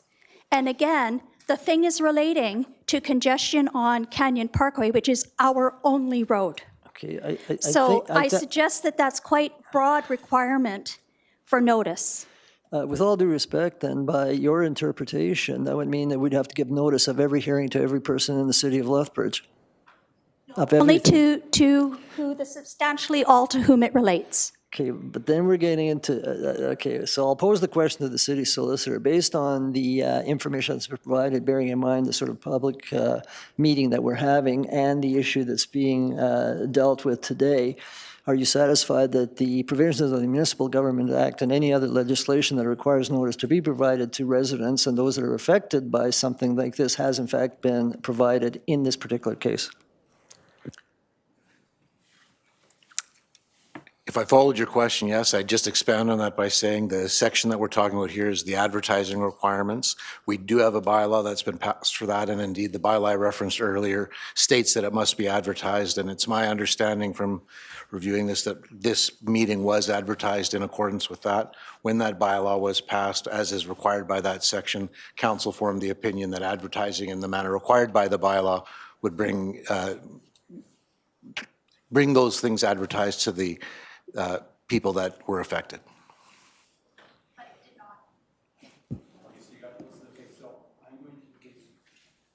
And just one final thing I'd like to ask you to ask clarification about is the general comments about the requirement for more and more schools because the population just keeps growing. We have a statutory document called the ASP that speaks to this, and it actually says that while it is recognized that the city's population will grow, the city is expected to maintain a steady population growth, especially in the suburbs. However, overall numbers of school-aged children will likely remain at about their current levels. So there's a distinction between the growth of population and the growth of the student-aged children, and they're saying that is not going to be the growth that you're going to see in the population. So, thank you. Thank you. I just want to give you an opportunity because you had your hand up and all that. So, first of all, there's a map that was put out there that was brought at the public house, open house, in regards to the vehicles, the transportation. Can you possibly pass that sheet on to the staff here? Because you said you're getting two mixed messages. There's that one, and then the one that was presented up here. Okay. Okay, so while we're looking for that map, Mr. Heaton, you heard that in regards to, can you answer that question in regards to population requirements or student requirements are already being met and all that? I think that was what was stated there. Yeah.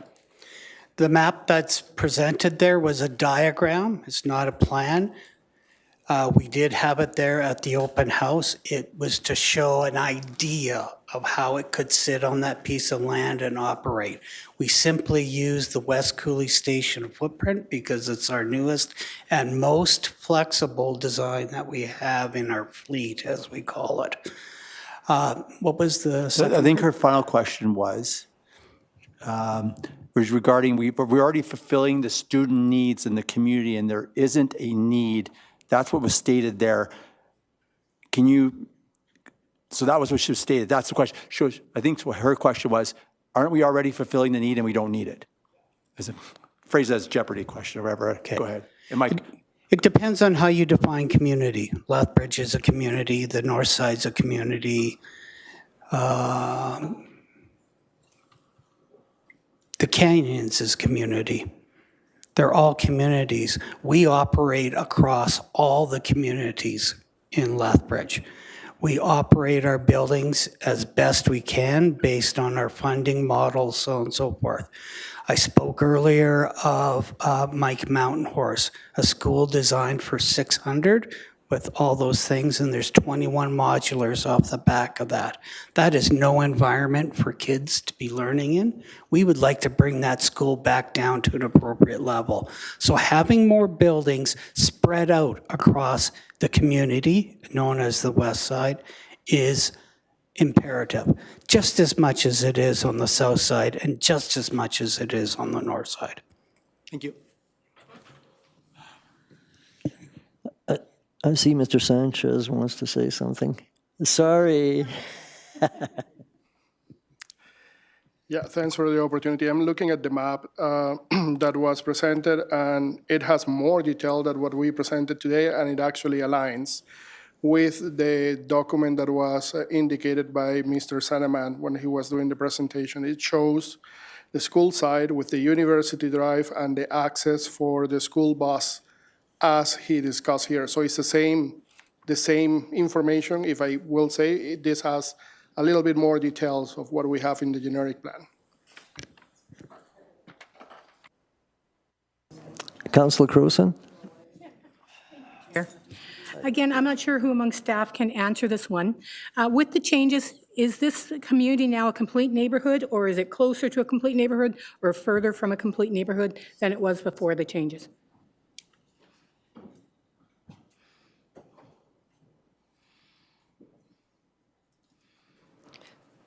So thank you for the question, Councillor Crowson. Yes, I would suggest that this is now edging towards more of a complete neighborhood.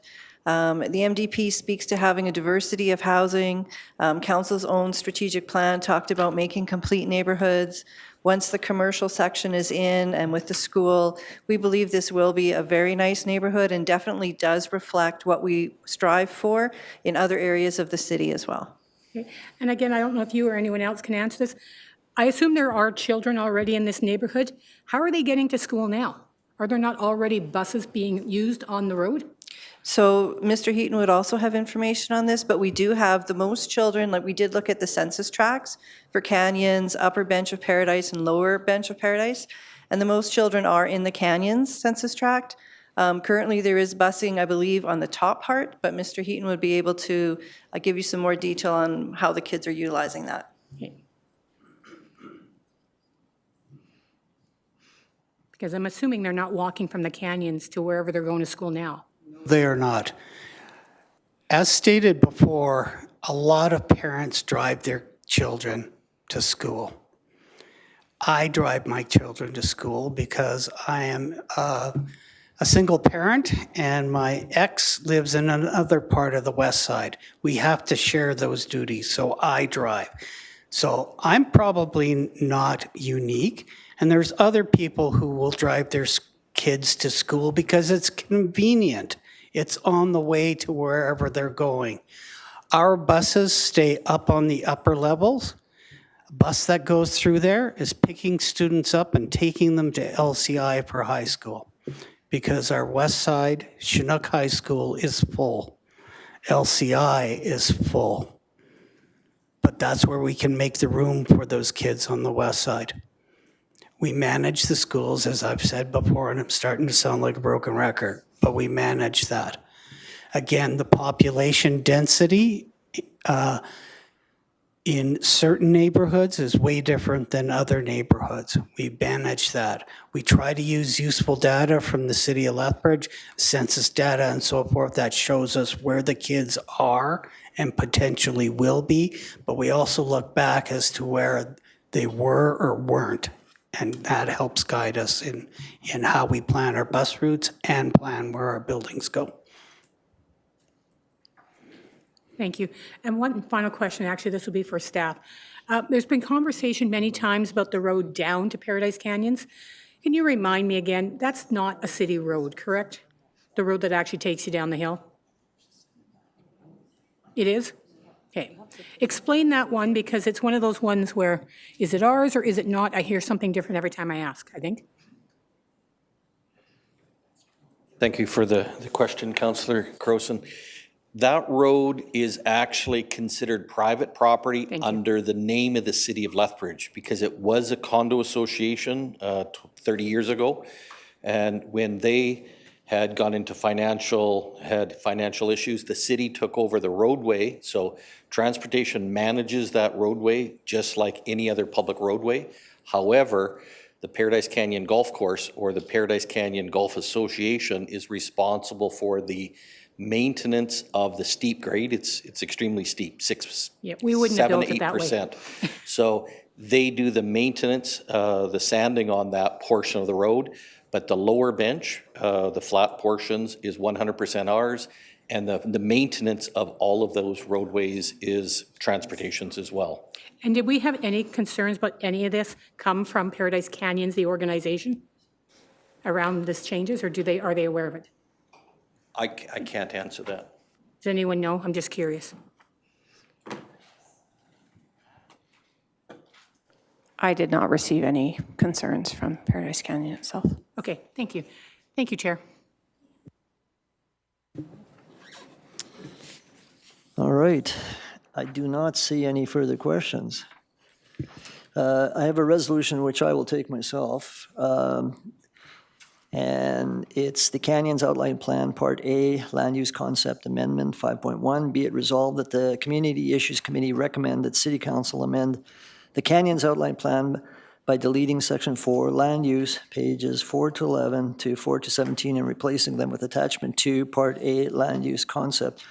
Let me start off by saying, change is always difficult. Whenever you're making any changes, it's going to affect people to a certain degree. But you also have to look at the fact that change is a reality. And in looking at the report prepared by the administration, which recommends that this resolution be passed, I'm going to just highlight a few things about that report. And one is that where it notes that in 2025, the provincial government provided funding for an additional elementary school in Lethbridge, so that in partnership with the city, LSD reviewed existing outline plans in West Lethbridge and determined that the Canyons neighborhood would be the most appropriate development for a school site. Melcor was approached about amending the Canyons plan to include a school site and was receptive to the idea. So this is a situation which brought together the developer, the school boards, Lethbridge School District, and the city to come up with a manner of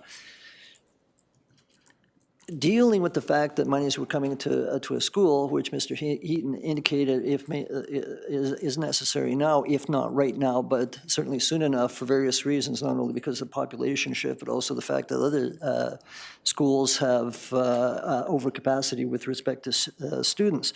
So when the recommendation was provided, and the reason the recommendation was given to support this particular resolution was it broke it down into various categories. For example, social, the outline plan continues to provide more housing choices within the community, including low and medium density housing types.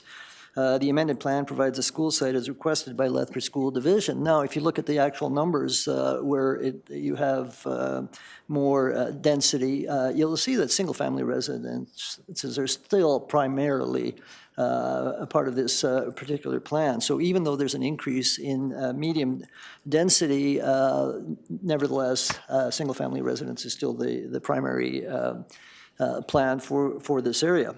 In terms of economic reasons, it talks about providing employment opportunities, including commercial development, environmental factors. It talks about risk, that there's no risk to the city as the approving authority for approving the land use concept has been reviewed by administration and complies with the municipal development plan and area structure plan. And I want to talk just briefly about the notice that has been talked about, required by the Municipal Government Act to be provided. And even though notices, it'd be great to be able to provide notice to everyone in the city. You try to do that as best you can. In the old-fashioned way, you did it with the newspaper. These days, not that many people get newspaper. You put it on the website.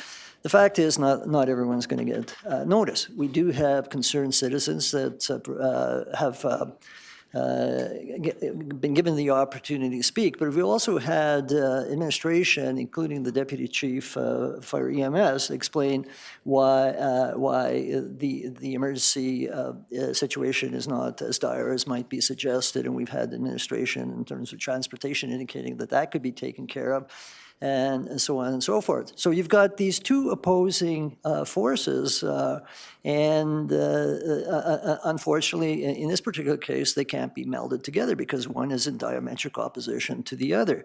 However, on balance, when I look at it in terms of my role as a counselor, I have to make the best decision for the entire community as a whole.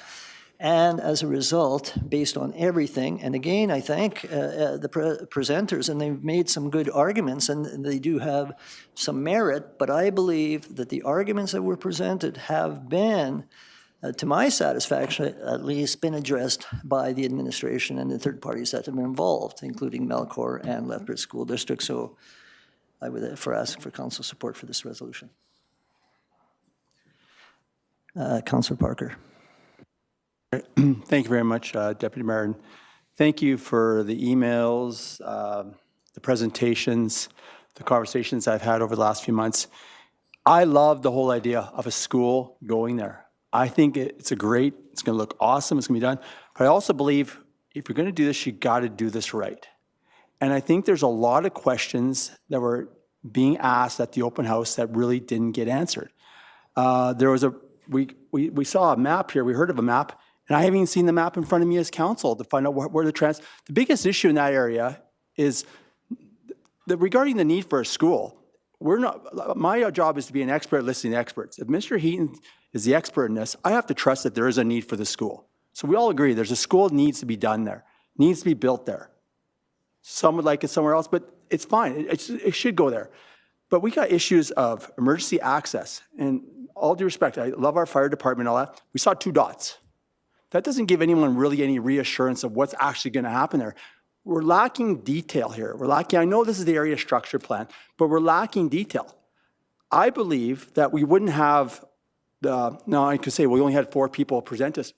Those 4 represent a lot more than 4 people in the community. And so I think you go back to the drawing board, you have the open house, you put up some little digital signs, say, hey, we're having an open house, come on out, have it all, and get all the questions, because there's a lot of misinformation going on. I think a lot of us don't even understand the whole transportation law. I think, honestly, there's no offense to our administration, I think we could have done a better job with the maps today. Those maps are pretty 30,000 feet maps, and I've been on council, still you need more detail for me to feel more reassured. And I know as we add more intensification, which is a good thing, I love the whole idea, but there's a lot of questions regarding emergency access, transportation, lanes, access. I think we could do a better job. And I think my proposal would be to vote against this and to come back and send it back to the drawing board through open house, through consultation. And at the end of the day, everyone may not be happy still, but there's a lot of legit questions that have not been answered yet. So I will not be supporting this. Councillor Crowson. Thank you. Thank you to everyone who presented and participated. Your love of your community is obvious. You had good questions, good concerns, and as Councillor Dodick mentioned, there is not going to be a simple solution here. But the amendments are bringing in incremental changes, not dramatic changes. It's not all high density being brought in. It is medium density and some slight changes. And from the city's perspective and from the financial perspective of all the residents in Lethbridge, that actually makes good financial sense, because it actually means that this is going to be now a community that is going to, when we finally take it over, have less cost than it does at this time. So it's developing in a way that actually makes it a more financially viable community from the city's perspective. We also know schools are absolutely necessary for economic development. People choose whether or not to come to a community, to accept a job in a community based on schools. We have the experts in the community telling us how they plan schools, how they know where a school is needed, and that one is needed here. We also know that housing is absolutely needed for economic development. We are having difficulty recruiting, again, people to the community because we have a housing shortage. It is causing all kinds of issues. And again, this is just incremental change. When you look at the density change that is being recommended here, it is not very large at all, and I doubt it will be felt much at all in that neighborhood with the low levels being suggested. Again, nobody's throwing in high-density apartments or anything like that. It is an incremental growth happening here, and for those reasons, I will be supporting this. Councillor Wolf. Thank you. Great comments by my fellow councillors here. I want to thank those who came and presented today. It's not easy to stand up there. Again, my priority as a councillor is to make sure you feel like you've been heard and that questions have been asked and that hopefully you've received satisfactory answers. I will say that for Ms. Thorlachis, and I apologize for the name mispronunciation, I did get a little bit lost at that an elementary school brings with it other negatives. I think the gentleman who came up, who I'm going to assume has young children, struggled with the same points here about noise pollution. I mean, the absolute craziness of 7 bell rings. I guess it is just nuts to figure kids will be screaming at recess. Like, I really think that's an unfortunate way to look at a new school. When Heather and I were a young married couple, we worked very hard to save up a down payment, and we purposely, consciously, on a mission, built next to a school. And not just for the educational, but for the community aspect, for places for my girls to go dancing, for places for my girls to go have extracurricular activities. So you kind of lost me there, young lady. I'm struggling with that. I'm struggling to think that schools are cesspools of crime.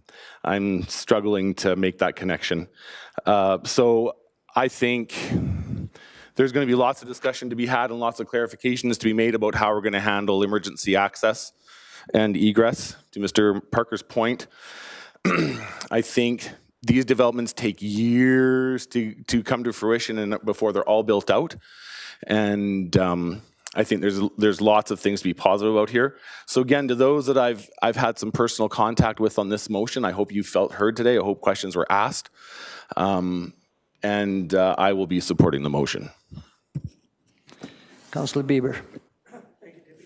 Yeah, I want to thank all the people that made presentations as well, because, I mean, the people who live in the neighborhood, they have a stake in this neighborhood and they're passionate about it. And I see issues with the school access. I mean, I live next to an elementary school too, and I get the congestion idea, and it can be difficult getting in and out. And to me, the biggest concern about this is where that access is going to be. But we've heard, from the school division, we do need new schools. Watermark is basically out of the question. I mean, that's going to be a long-term thing. I do have concerns about the traffic that's going to be going on.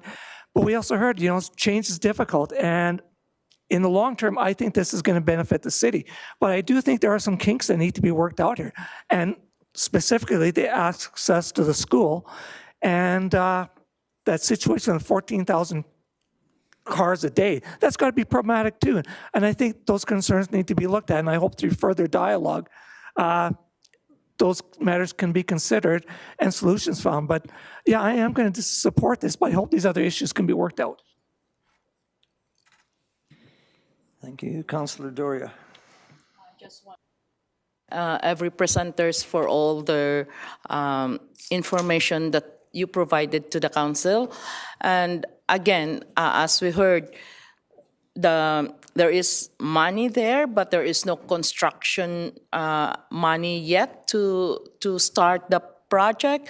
So we have enough time to look into how we can improve this. Although we will be working on the amendments, but there are still ways wherein we can give our feedback to the community, to the developer, to everyone that will be affected in this project. So for the purpose, it outweighs the presentation that you provided, so I am supporting this amendment.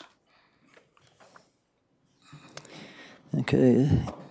Seeing no further speakers and having this ability to count, I'm going to call the question. All those in favor? All those opposed? That carries by 7-1. Thank you, presenters. I know it wasn't the outcome that you wanted, but thank you for your input.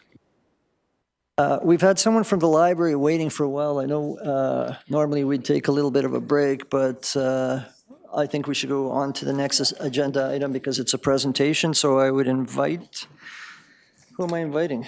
Ms. Plato. He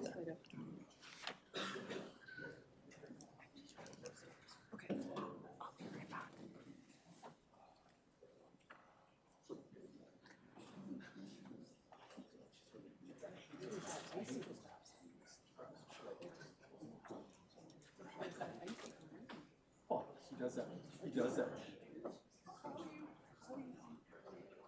He kills me. I like what you guys do too.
Regarding the break we didn't have,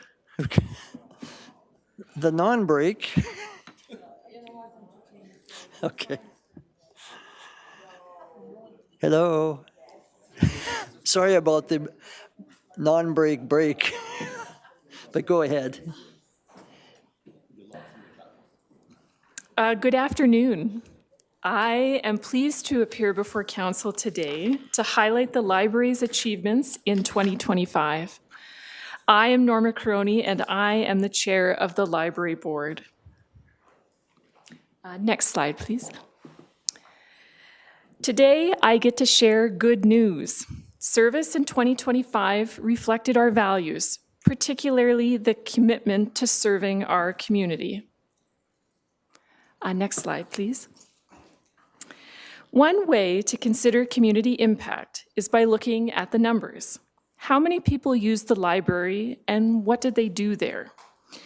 We saw a 3% increase in library memberships and now have over 26,000 active card holders. Just over 41,000 people attended a library program in the library or a program offered by the library in the community. We continue to see massive circulation of materials with over 1.2 million items circulated last year. That number includes use of electronic materials like ebooks and audiobooks, and real things like movies, books, physical items, and items used within the library. Next, please. Our community uses the library every day. There are so many numbers that we look at, but one that stuck out to me was that 75 members of our community sign up or renew their library card every day. Next, please. The library continues to change, to innovate, and to improve to reflect our community and its needs. In 2025, the library added a gaming cafe, which provides younger patrons a safe, supervised space to explore digital literacy, teamwork, and problem-solving through age-appropriate games and activities. The library partnered with local Indigenous partners to design and launch the Indigenous Gathering Zone at the Crossings Branch, a welcoming space that supports cultural learning, community connection, and opportunities for ceremony, storytelling, and knowledge sharing. The library partnered with My City Care to launch the Healthy Heroes Lunch Program. My City Care provided free lunches that were distributed by library staff, providing 800 nutritious meals to people, primarily children, in need. A quiet, secure exam invigilation room was added to the main branch to provide space for academic and professional testing, which allows us to offer the community support in completing exams, certifications, and remote assessments. The library partnered with Environment Lethbridge to offer the Repair Cafe, which saw 67 visitors give old items new life with the help of expert volunteers. The library also launched Young at Heart, which offers nostalgic play for adults. These are some of the new things that the library did in 2025, along with all of the old or successful initiatives. The next slide, please, and if we could cue the video. I can talk about numbers and programs, but the real work of the library is service and impact. The people who capture that best are the people who use the library. Every day, these doors open to something different for everyone who walks through them. For some, the library is a place to find a book. For others, it's where they find themselves. It's where curiosity begins, where young minds discover what they're capable of. For Jess, it started with a simple wish, to become a better writer. There's a lot of creativity in book, and it's like there's a whole other world inside one. Because I didn't know a story that I made would be teaching us, made writing stories easier. That's why I would thank the librarian who taught us. Let's go, I finished this story.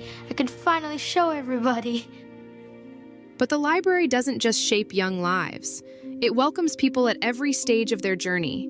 It meets people where they are, in person and online. And for those starting a new chapter in life, the library is often the first place they look. We were moving from Medicine Hat to Lethbridge. Before we even moved, the first thing we did is come and take a look at the libraries. Of course, library is an important part of my life. I've been going to libraries and making sure no matter where we moved, and we've moved a lot, that we'd have a library. First thing I did when we came here then is get the library card, get the details, and then check out their online library. And guess what I found? All sorts of books. I found that I really enjoyed taking books out that way. I actually read more from the library now than I ever have before I got involved with Libby. It's really brought the library back into the mainstream of my life. That I found has been good in my overall habits and helps my state of mind. Walking through the doors, I come in and say, oh, I'm home. Okay, what else can I explore? I strongly believe in having a library in every town as the center point for social activity, and that's the way it is today, and especially here in Lethbridge. The library is community. The library serves the people in however they need to be served. A 10-year-old finding her voice, a couple finding their home, a student finding focus, a newcomer finding belonging. Behind every story, a team dedicated to making it happen. This is what your library makes possible, every single day. The Lethbridge Public Library transforms lives and the community.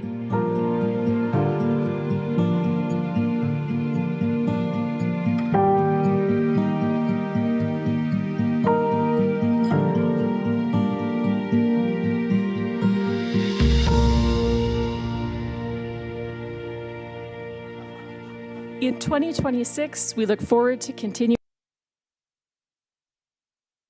because it's time to renew our strategic plan.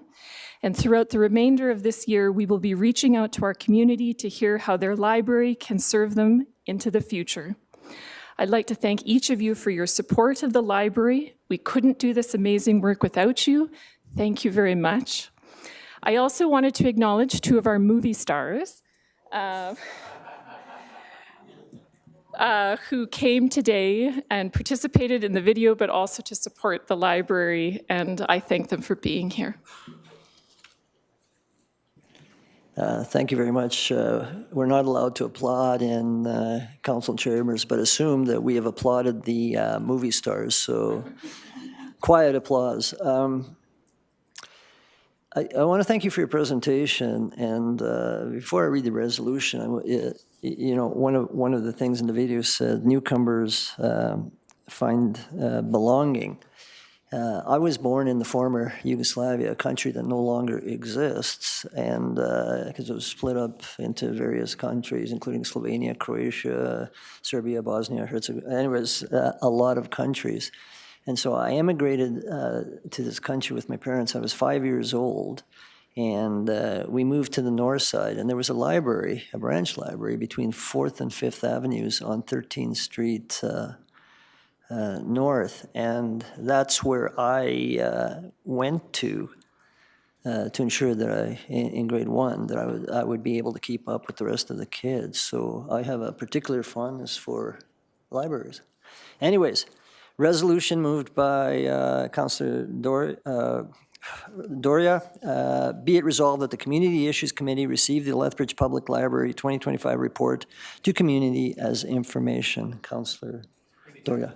You still have to ask if the public. Oh, you know what? The clerk reminded me before I read the resolution to say, don't forget to ask if there's anyone in the public that wished to say anything. And so what did I promptly do? But what I usually do, which is ignore the, very good, yeah, you guessed it. So before I again read the resolution, is there anyone from the public who wishes to speak, including the movie stars? Anybody? No? Oh, you do? Okay, here we go.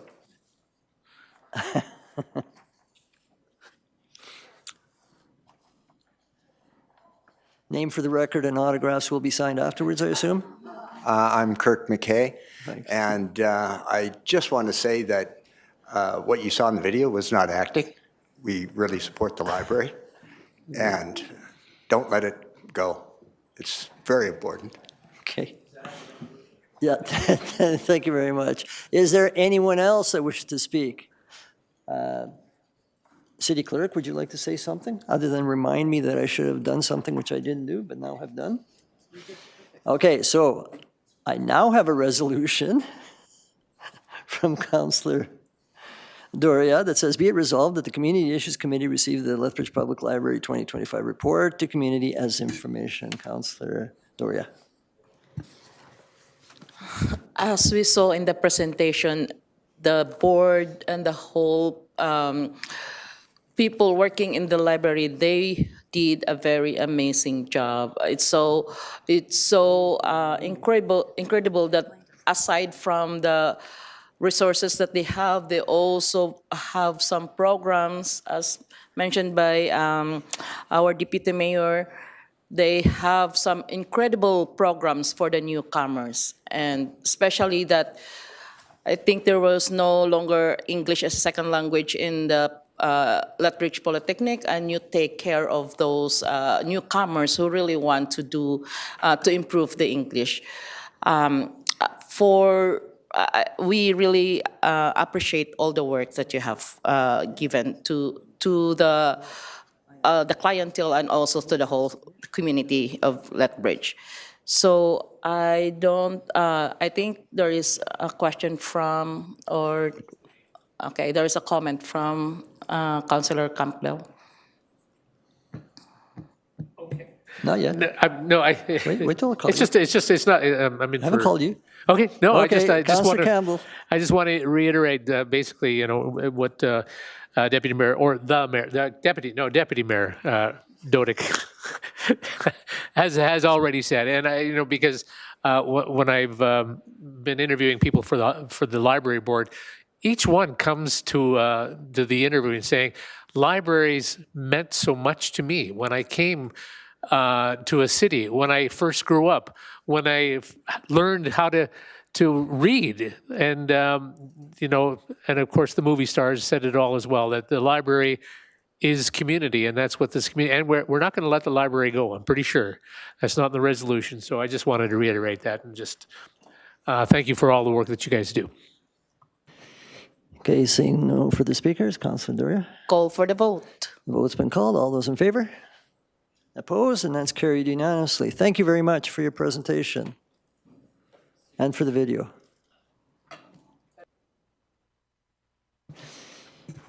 Okay. Next item on the agenda is item 6, is submission. So what I'm going to do is I'm going to read the resolution. I will then ask if there's any member of the public that wishes to speak to it. I will then ask if there are any members of council that have any questions with respect to the resolution. So, 6.1, be it resolved that the Community Issues Committee recommends City Council, 1, approve $596,538 from the Affordable and Social Housing Capital Fund to be provided to the Streets Alive mission for the Supportive Recovery Housing Project located at 925 15th Street South. 2, funding to be provided subject to the execution of the city's third-party contribution agreement with terms and conditions satisfactory to the city manager. And 3, authorize the city manager and city clerk to sign the agreement.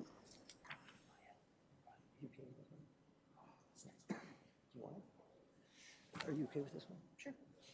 Okay, I forgot to say that the sponsor is Acting Mayor Schmidt-Rempel. So is there any member of the public that wishes to speak to this resolution? No? Okay. All right, I will then open it up for questions from City Council. And I'll start off with Councillor Crowson. Thank you, Chair. Mr. Pitcher, I don't know if you can answer this or anyone, but one of the questions we get from the public is when we give this money away, how do we determine if there is a need for it, or if in the financial situation of the group they already have the money?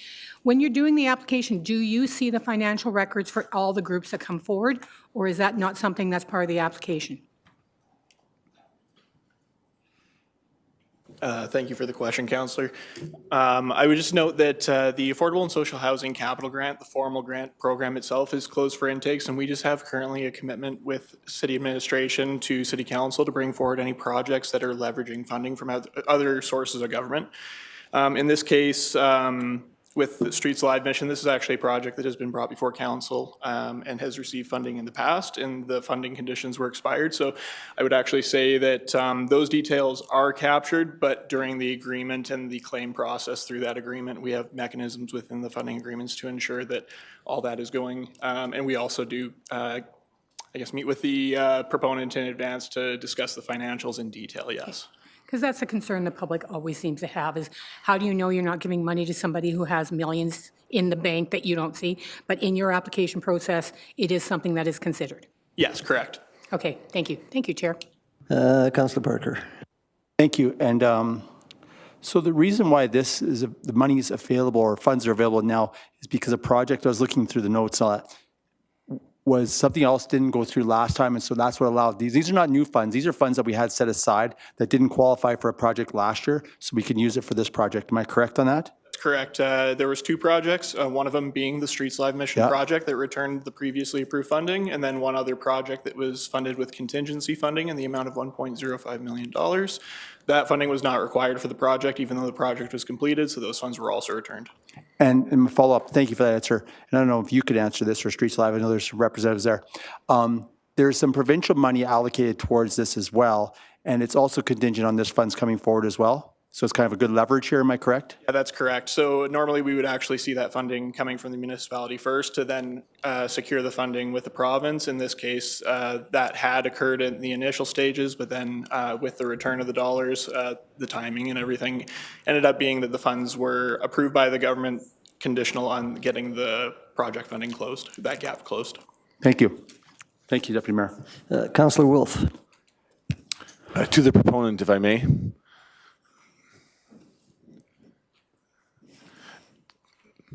Hi. Thanks for being here. So once this is built, is there more asks to the city to be providing funding for this program, or do you guys have that all sorted out? This particular project is as part of a larger campaign. So we have had a lot of things on the go. Our new building over on 711 Second Day Avenue, we have this as a secondary project, and then we have another purchase that we just made on 3rd Avenue South for the Life Recovery Center. So that's all part of one big capital campaign. These dollars requested are going directly to our 925 15th Street location for the Men's Life Recovery Program. And that would be the only ask. And it's just an opportunity that we have municipal, we have federal dollars, and we have provincial dollars, as well as $1.3 million of community dollars that are invested into this one particular project. Thank you. Thanks for your work. Councillor Bieber. Thank you, Deputy Mayor. Well, just to the applicant here, I'm just curious. I mean, it's support housing, so there's going to be supports provided to these people. What kind of training do the people having the supports do? Have they gone to university, or is it faith-based training, recovery services, or? So there will be 24-hour supports on that location at all times, and there's a variety of training. We have anywhere from university degrees, master's degrees. We have some diplomas. We do have people with just lived experience, which we find is the one thing that you can teach is that lived experience. And so we actually create a mix of our staffing components so that we have access to a variety of perceptions, diverse perceptions, diverse reactions to the individuals we serve. Plus, we do a lot of in-house training. We actually have done a lot of curriculum development within our programs and our treatment services that are credentialed and recognized within other treatment centers as being very effective forms of treatment. Councillor Wolf, again. Sorry, young lady. So what's the mechanism for us to know, once you're up and running, built, done, the program's working well, how do we know that you folks are seeing success? So actually we are not only recovery treatment for over 20 years, closer to 25. But we actually are reporting to Recovery Alberta, so the province. So in comparison to our outcomes and provincial outcomes, we have those regularly. I don't have those exact numbers, but we see at about an 88% success rate with our program versus the provincial average of about what they're recognizing is about 53%. There's some significant difference. Typically, we see people staying over 80% staying 120 days in treatment, whereas the province sees them around 20 days. So there's a lot of numbers that the province is actually collecting, and we are starting to collect a little more diligently now that we're involved with the province in some of that Recovery Alberta funding that does come through. Thank you. Okay, seeing nobody else for question, Acting Mayor Schmidt-Rempel for debate. Thank you very much, and thank you both very much for being here to speak to this. Streets Alive Mission, they've requested $750,000 in affordable and social housing capital funding for their supportive recovering housing project. This one is located at 925 15th Street South. Members of council would recall that this was a project that was rezoned in July 2024 to permit supported housing. Our administration is recommending for council to approve to allocate $596,538. When we go to page 2 of our summary sheet, we see that that is 17% of this project funding. That gets them up to 100% of the project funding. Overall, the whole project would be around $3.5 million, and they have secured 1.375 of that. The project supports the municipal housing strategy priorities. It includes the purchase and renovation of the eightplex that we just talked about. It is it offers 32 supportive recovery beds. Council did approve, as we heard, $560,000 for the project in October 2023. That allocation was returned returned to fund on June 31st, 2025, when matching government funding was not confirmed by the deadline. So we're back here. They have now received conditional approval for $1 million in grant funding from the Government of Alberta, and that's contingent upon securing the remaining project funding, which this is. So I would ask for my colleagues' support. There's no further speakers for debate. Acting Mayor? I would call for the vote. The vote's been called. All those in favor? Opposed? And that's carried unanimously. Thank you very much. Okay. The next submission, it'll be moved by Councillor Parker. Affordable and Social Housing Capital Funding Green Acres Foundation Agreement Amendment Request. 6.2, be it resolved that the Community Issues Committee recommends City Council, 1, amend the condition attached to the city's previously approved and allocated municipal contribution to the Green Acres Foundation under the Affordable and Social Housing Capital Fund to extend the deadline for the securement of provincial or federal funding equal to or exceeding the municipal contribution from June 30, 2026 to December 31, 2026. And number 2, authorize the city manager and city clerk to execute any amending documentation required to give effect to this change. Are there any members of the public that would like to speak to this resolution?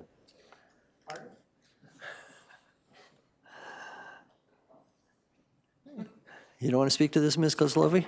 No, nobody wants to speak. Okay, so nobody wishes to speak with. I'll open up for questions from members of council. I see no members of council asking any questions. Therefore, I turn it over to the mover, Councillor Parker. Thank you very much. This is, of course, just a request for an extension as we await both the senior levels of government, provincial and federal, more importantly the federal right now, to find out. And so there's no implications to the corporation at all at this time. We're just asking for an extension on the conditions. So I'd ask for your support of CIC so we can recommend to council as well. Seeing no further speakers? Question. Questions be called. All those in favor? Opposed? And that's carried unanimously. Thank you for that scintillating presentation. Okay, I refer council to item 6.3. Apparently there's a video that goes with this, so, but I'll read the resolution, which is moved by Councillor Wolf. 2025 Public Art Annual Report. Be it resolved that the Community Issues Committee receives the 2025 Public Art Annual Report as information in accordance with City Council Policy CC 30 Public Art. And I'll let the video run, and then I'll ask if there's any members of the council, public that wish to speak. You can find beauty in interesting places. I think you can find beauty in a back alley. You can make something uninteresting or ordinary extraordinary just by a couple coats of paint and some colors. It is a source of connection between people and the place that they're in. It feels amazing. But everybody, you know, at some point or other is going to come across a piece of public art. And so I just think that that's a great way to inspire curiosity and creativity within the community. And I just think that's a worthwhile endeavor. It makes art more accessible for like average people. Oh, public art, why it's important is there's so many reasons, but at the very end of the day is to make sure that everybody is included in art, but also is able to enjoy and express it, no matter who you are, what age you are, and what ability you are. You may be on this side of the pencil, but you may be on the other side of the pencil with your eye watching, whether it be music, whether it be sculptures, whether it be painting, no matter the art form.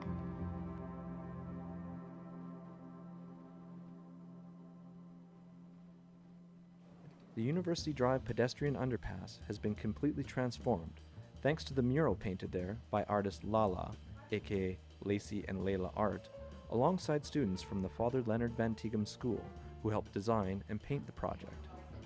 And the kids were amazing. They had a lot of pride. They were bringing their family by. They're really excited. They were really excited to see how the process is done.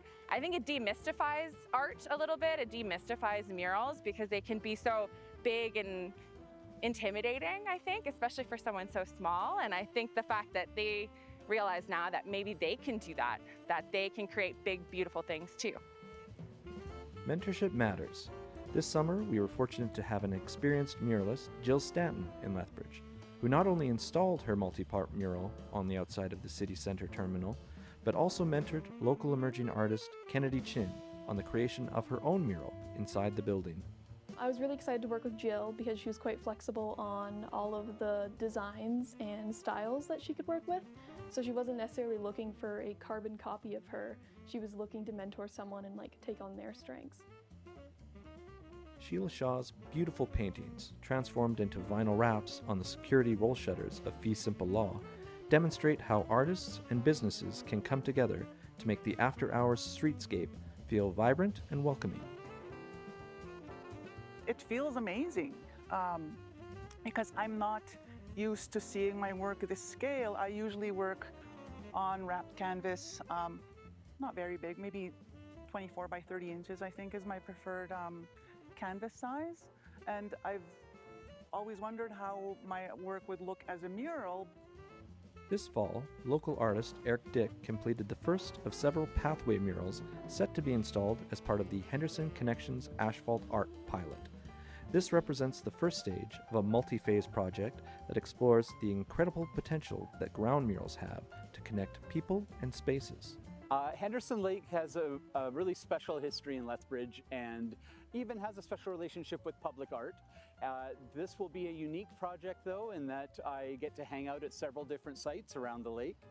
There's going to be artwork happening actually on the ground that people can touch and walk on. And we will be looking a little bit about the history of the lake. I've always celebrated the lake here in Lethbridge with my art. I've celebrated the original settler name for the lake, which was Slaughterhouse Slough. It was the gross swimming hole down by the Pat Burns Slaughterhouse, and everyone would walk out of the city of Lethbridge to come here and cool off in the hot, hot summer 100 years ago.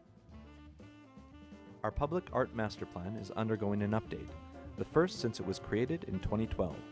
Community input is a critical component, and this summer, a series of artist-led engagement activities help make the public consultation process just a little bit more creative and interesting.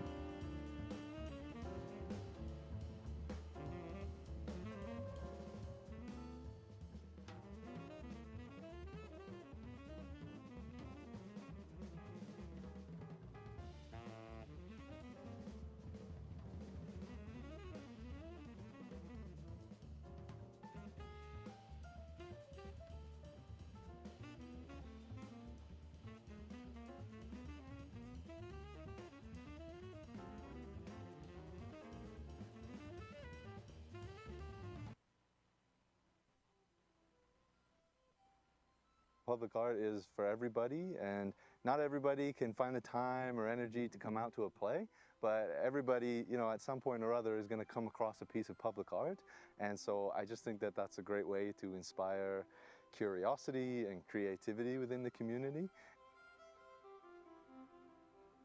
Every day, we all listen to music, we hear stories, we watch videos, we watch movies. This is a daily practice, and art is so essential to our culture, the way we think, the way we feel, expressing our heart and spirit, and it's so essential to wellness and well-being. Everybody here is given a chance and an opportunity to be a part of and present their art, and that I credit many people, City of Lethbridge, but Allied Arts Council has been pretty amazing.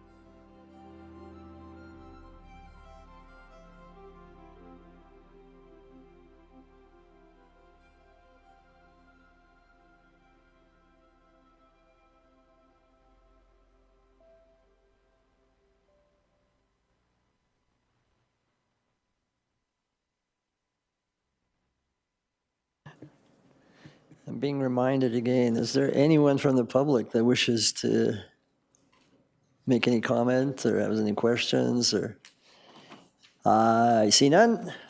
Councillor Wolf. Open for debate. Seeing none, I'll call the question. That's it? I don't know, is there anything else I'm supposed to do? Okay.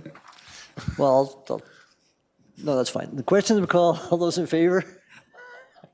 Opposed? That's carried unanimously. Well, there's a companion piece too, though.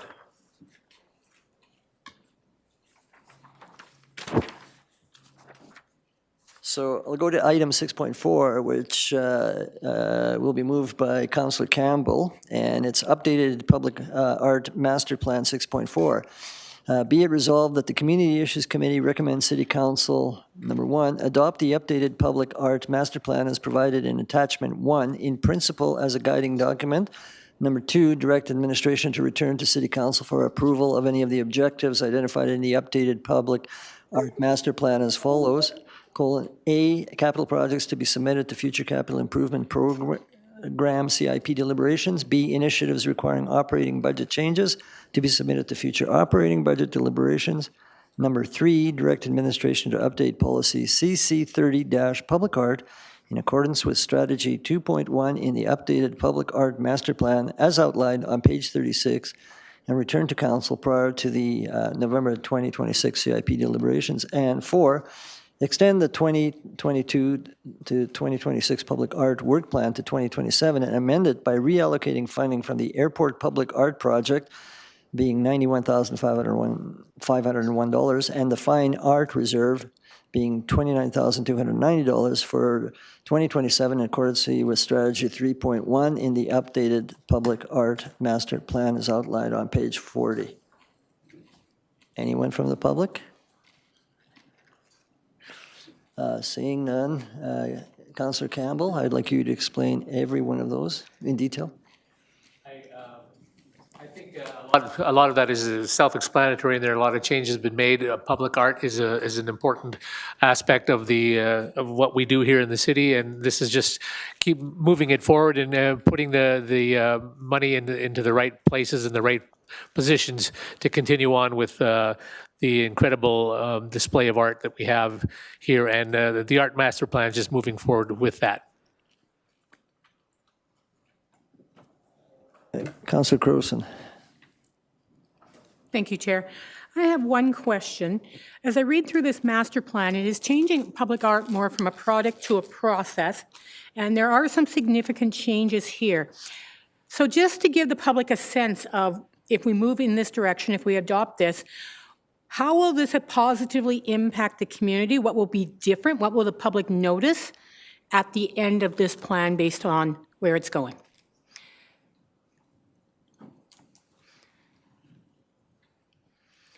So if the public was looking back, when this is done till today, what are the major things they will notice? What would be the positive impact? And how will it enhance Lethbridge, or will it enhance Lethbridge? Thank you for the question, Councillor Crowson. The master plan is really focused on enhancements or improvements in 5 main areas: governance, funding, creating more pathways for artists and the community to be involved in public art,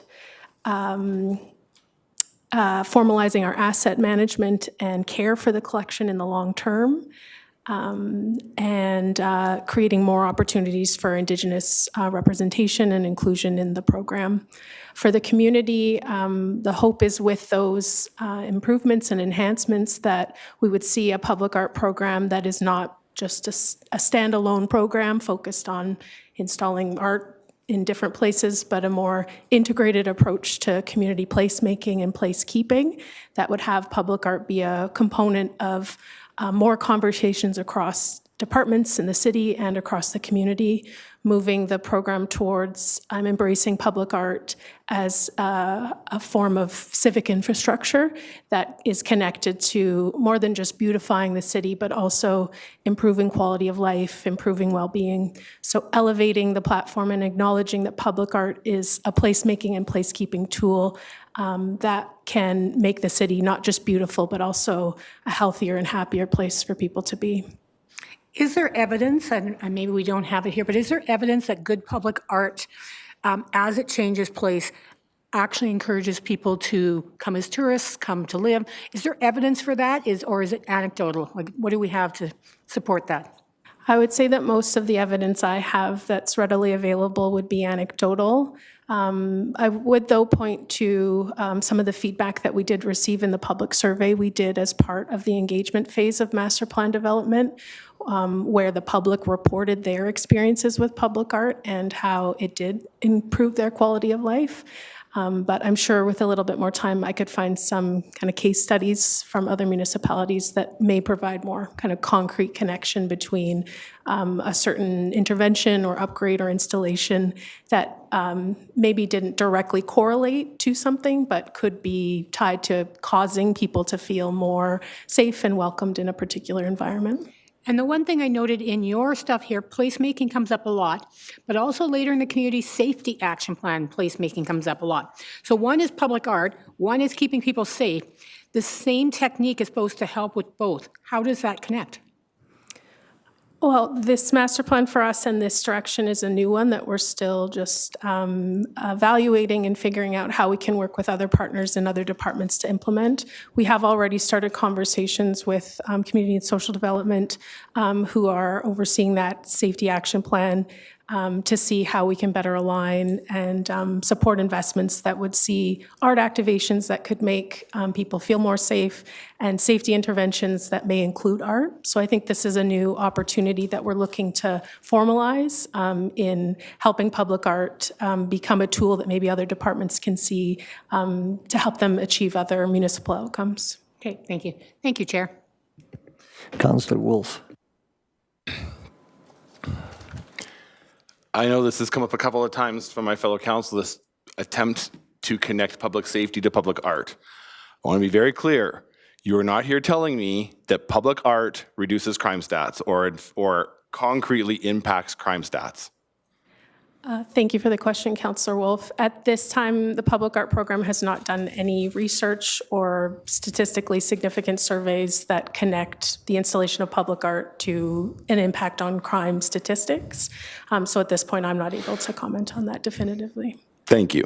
And the only reason why I think it's important for the listening public to hear is I am all about attributing as much value as I can to the great work you folks do. I just want to be careful we're not saying that, let's up the spend on this and this and this, and then crime goes down. I don't think we've made that connection yet. I certainly haven't heard at the police commission from any of the various reports I get from the police. So kudos to you for all the amazing work you do. I just don't want to over-promise to the community what exactly we accomplish through public art. Thank you. Well, Councillor Bieber. Oh, sorry. Did you? Just going to add a comment, if I may. There may be an opportunity as we work towards implementing the master plan, if council supports its adoption in principle, to increase our focus on tracking those kinds of things and monitoring those kinds of things as we become more integrated with other departments, so that we may be able to provide more definitive statistics in the future. Still Councillor Bieber. Jillian, I just got a question for you. When we were up at Edmonton in a recent conference, I went to Stony Plain, and they've got a lot of murals downtown. It's just beautiful what they've done. Have you seen it? Yeah, and what they said was because people take ownership, there's less graffiti, because there's pride in it. And from what I saw during our little hour walk there, it looked like it's true. Do you think that could happen here, like people would take ownership?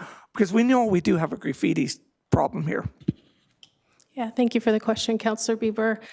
So far with the murals that we have downtown, we have not seen much, if any, graffiti. So again, I would say anecdotally, based on our experience, that yeah, it appears that people seem to take some type of ownership with them.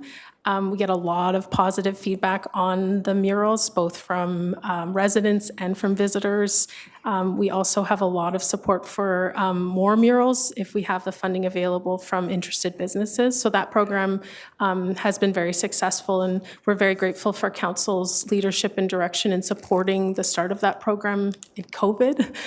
I don't know if some of the councillors remember just how visionary that was to move that forward at a time when there wasn't a lot of access to outdoor art, and we were able to install a lot of murals that people were able to experience at a really challenging time. So yeah, there seems to be a lot of ownership and excitement around the murals. People see them, their daily walks and daily commutes. They're installations that people bring their friends and family to see. And a lot of the ones in the downtown that we have partially funded and helped realize were done in partnership with local businesses, who as well take a lot of pride in having those pieces of unique, one-of-a-kind art on their businesses. So I think that ownership does lend itself to people not tampering with them for the most part. And as I said, thankfully, we have not had many, if any, issues with vandalism or graffiti on our murals in the downtown. Councillor Doria. Thank you, Deputy Mayor. I'm really amazed of this plan. Like you outline how you implemented this. I'm just want to know, like, when you implement like phase 1, then phase 2, then phase 3, are you trying to show to the public the indicator whether are we ready to move from phase 1 to phase 2? Are there tangible indicators? And then also, what are our how can I say, monitoring scheme in order for us to be aware that there is really a value of what we are doing based on our plan? Yeah, thank you for the question, Councillor Doria. I think there are opportunities along this implementation plan for us to reach out to the community and get feedback as we move through different stages of implementation. I think that's one commitment that the Public Art Committee and the program have made in developing this master plan, is that it needed to be co-created. So this was the first time that the Public Art Program has ever done a public survey. It was a bit scary to do and put out there, but the feedback that we received was very valuable and guides this plan. So having that community connection maintained is something that we plan to do as we move forward through implementation. The first deliverable that you see mentioned in the resolutions today is around the public art policy. So that would really be the first opportunity for us to get your feedback from, as councillors, on kind of the direction as we begin implementation, and also some opportunity there for us to get some community feedback on that policy direction as well. Thank you. Thank you, Deputy Mayor. Councillor Crowson. Thank you very much. Again, I think we'll be sharing with you some studies and with my colleagues some studies, because there is some excellent research that says public art is a powerful tool in crime prevention and neighborhood revitalization, and actually is part of CPTED and other mechanisms in communities to lower crime. We know it lowers graffiti, which is a crime.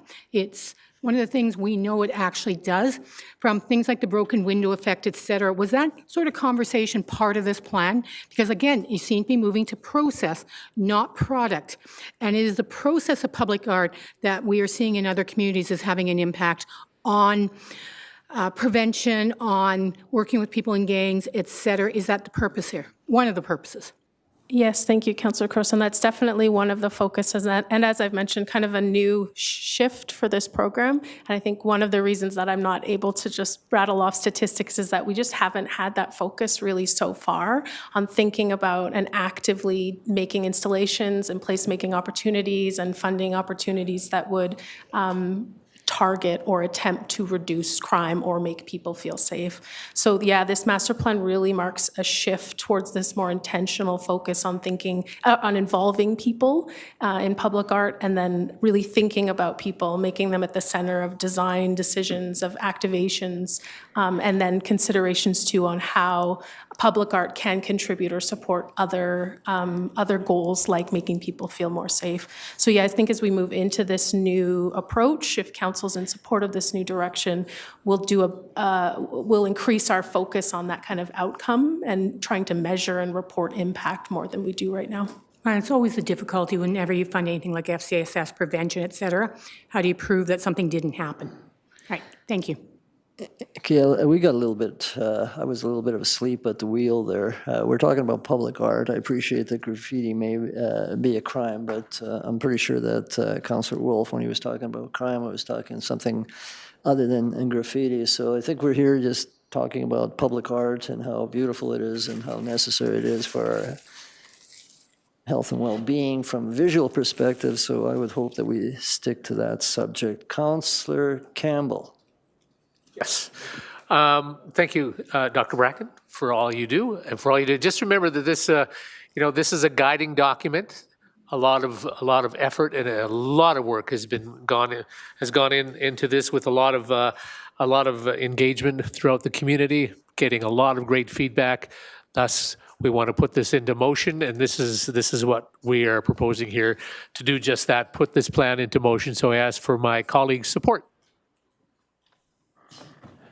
I assume that was your open and close, and that's it. That's all I got. And call for the vote. Yes, all those in favor. Opposed? That's carried. Thank you.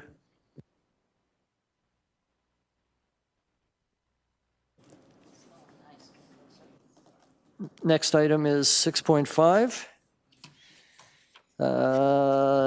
And it'll be moved by Councillor Beaver. Snow and Ice Control Service Level Change Implementation, Phase 2, and Windrow Assistance WAS Update 6.5.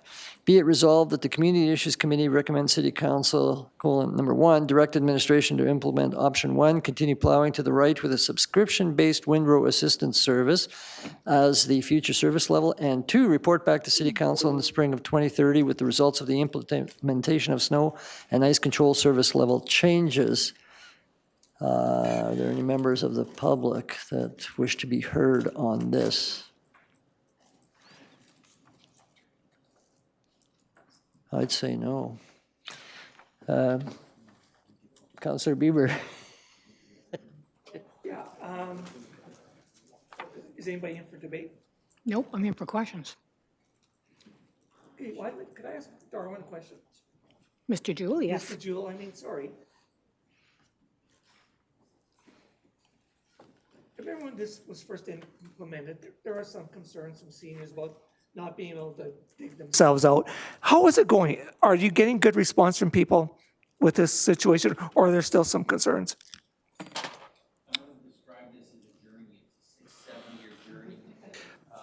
This is when it really started. But what you're talking about is the WAS, the Windrow Assistance Program, which we started in the winter of 2024, 25, and we continued that into the winter of 25, 26. So unfortunately, or fortunately, we had very little snow. We only had one declared snow event in the 25, 26 year, and one declared event in the 24, 25 year. To me, it was incredibly successful for that one event. However, it's not representing the average winter where we get 10 to 20 snow events. And so it's, the public used it. Of the 6,000 residential properties, only 500 people, 500 properties registered for the WASP program. So to me, that was an indication that people have accepted it. They don't mind shoveling that windrow when it is windrowed in front of their driveway. Of the 6,000 properties, not everybody has a driveway. About 3,500 properties have driveways. So of the 3,500 properties that have a driveway, only 500 people registered for WASP program, and they utilized it. We removed the windrow in front of those driveways within 24 hours. We basically said it would be 1 to 3 days. We pushed it and we got it removed, the windrow in front of people's driveways that registered within 24 hours, incredibly fast. So in that sense, it was successful, but Mother Nature didn't cooperate and give us a decent hard winter. Not that I was hoping for one, but basically that's, this is really a test of the public's reaction to a change. So when we first started this 4 years ago, this is the 4th year of a 3-year trial. So basically, we adjusted our trial to include the WASP program. And basically, we listened to the public. That was the biggest concern, that we were not removing snow in front of people's driveways when the snowplow went by. So in answer to your question, that has been a success. We've done it for 2 years now, and if council chooses to, we would continue that WASP program, because that's basically what we recommended. Plowing to the right for 81 kilometers and including that WASP program, which basically cost us about $100,000 in an average winter. So it's not a huge cost in our snow removal program, but it's a huge added service level. Thank you. A.M. Schmidt-Rempel. Thank you very much, Councillor Dudek, and thank you very much, Mr. Jewell, for the information. Question for you. We're looking at the proposed motion is to report back on City Council in the spring of 2030 with the results of implementation and snow and ice control service level changes. Would we not get an update on that next November during the operating budget in 2028? Because we'll be discussing service levels and funding then as well. So would we not see an update at that time? I think you would see an update at that time, absolutely. Right now, we're talking about changing the level of service, or the 4-year trial we've done, Right. maintaining that level of service, including the WAS, and we would then report back the operating budget. That would be, if we choose, or if we're proposing a service level change, we would talk about it then. But we wouldn't necessarily have to, we could update City Council with the Okay. operating budget, but by 2030, I thought City Council would want to have some formal response to the winters from Okay. this year to the 2030. They're going to be variable. We'll have some good winters, some bad winters. So more of a formal presentation in 2030.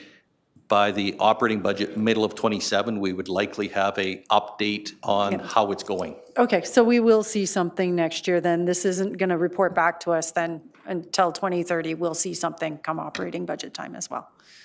Okay. Exactly. Okay, thank you. I'm looking at the report that you submitted, and on page 297, there was some discussion around, we issued 439 non-compliance tickets. And one of the calls I got most frequently was, why aren't we doing something about those who aren't compliant? Why aren't we actually finding them? Why aren't we enforcing that bylaw? Why aren't we ticketing them? Do you have any thoughts on that? And just any thoughts on what that might look like? Is that something that you're looking at bringing forward as a budget pressure, knowing that it would cost to be doing the bylaw enforcement and fining? It seems to me that we're ticketing people. It's certainly advisory. Are we past that? Should we be moving to an actual fine? Because we've been doing this for a couple of years now, and there are people moving their vehicles and feeling that the rules aren't applying equally across the board. The question, we followed the same approach when we did the street sweeping ticketing program, where we said the first event, we would then put warning tickets on people's windshields and basically say you could have had a ticket, you dodged a bullet there.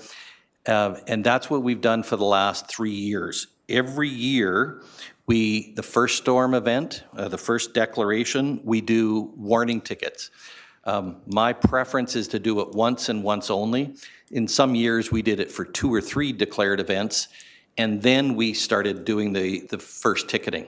You have to remember as well, we went from $25 tickets to a $50 ticket at the same time, 24, I think it was. And so we thought, we didn't want to impact people too hard in the first year of implementation, and this is a trial. So now I would say we would probably do exactly what I said. We would do 1 round, the first declaration, a courtesy ticket, a warning, basically, and every declared event thereafter, it would be a $50 ticket placed on the windshields.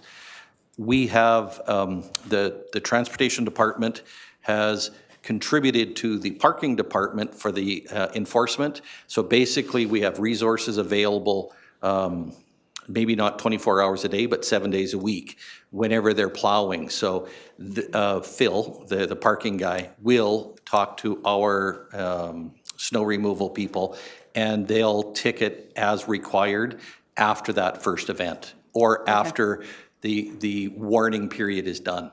Okay. So we totally intend to, and we have been ticketing when there's more than one event. Remember I said last year and this year, there's only been 1 declared event. So we didn't have a second opportunity to ticket people a $50 ticket. Okay, so it's only by the grace of the snow gods that some people are getting away with that.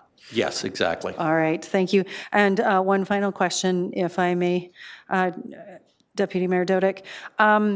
Just in going through some of the What We Heard report, some people still don't seem to be getting the information about the snow routes. They don't seem to be getting it, like, just looking at, they're not receiving the resource, they're not understanding the information, they're not getting it.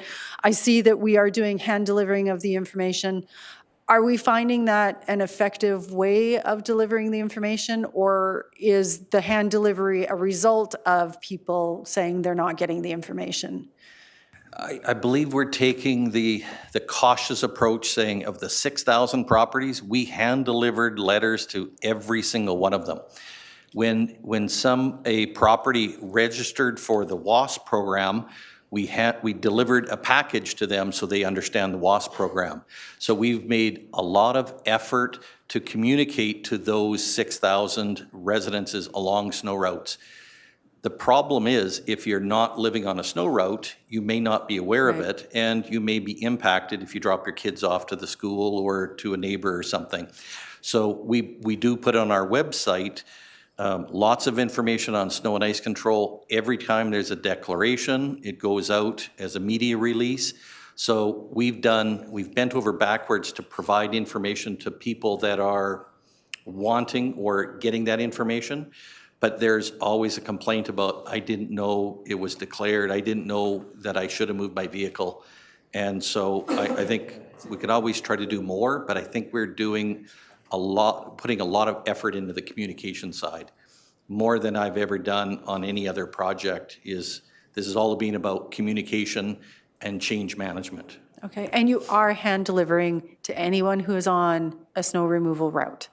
Yes, all 6,000 residences or businesses, if Okay. they're on a business. Okay, so they are getting hand delivered packages. Yes. Thank you. Councillor Crowson. Thank you for the information. Let's parse this out. From the city's perspective, this works well. We're getting more roads plowed at a cheaper price than we were before this. And I wanted to reiterate 25 times cheaper, not just substantially cheaper. It is 25 times cheaper, proven by a number of purchase orders that we did, or work orders we did. Every time there was a storm, we tracked all of the costs for doing snow removal downtown and Hospital, and the cost for doing the plowing to the right, and we compared those two, and they were 27.2 to be exact, but it was about 25 times cheaper. That being said, we also plow to the right more often, because we might plow to the right in an average winter 5 to 6 times, but we only remove snow in the downtown 2 or 3 times. So factoring that in, it's still at least 10 times cheaper to do the plowing to the right. And the information I had said it's about $500,000 per storm cheaper if you compared plowing to the right versus the snow removal per storm. So it's better for the city. It's also better for the residents who aren't on snow routes because they get access to more plowed roads, right, for driving, et cetera. But we get all that benefit because the people who are on the snow route are putting up with snow in front of their driveways, et cetera. We have the one mechanism to clean it. But are the complaints going down because they've just given up because they think we're heading this way? Because when I read the actual concerns from people, they're still having the same concerns. It gets too crusty, I can't get emergency services, it's hard to walk in some cases. So here's where I'm actually going with this. Have we found a balance, a way to save money, make better service, but is it fair to those people who are taking the burden of it, or have we solved that problem? Thank you for the question, Councillor Crowson, because I have to give you my personal view. I live on a snow route, and I talk to my neighbors when we're shoveling that snow. Some of them are complaining, and some of them are complaining about their taxes. And it's a balance of both. So from a personal perspective, it is a pain to shovel that windrow. That is the whole benefit 2 years ago when we created that WASP program, the Windrow Assistance Program. And like I said, in 24 hours or 1 to 3 days, we contract contractors to remove the snow in front of their driveways. So you're not impacted other than that first day of when the snow stops and we plow it, and then the windrow is there and then it's gone. But also from a personal perspective, living on a snow route, that road is maintained so much better because we plow it within 24 to 48 hours, and it doesn't get 4 inches, 6 inches, 8 inches of snow and doesn't rut out when the chinook happens or the salt happens.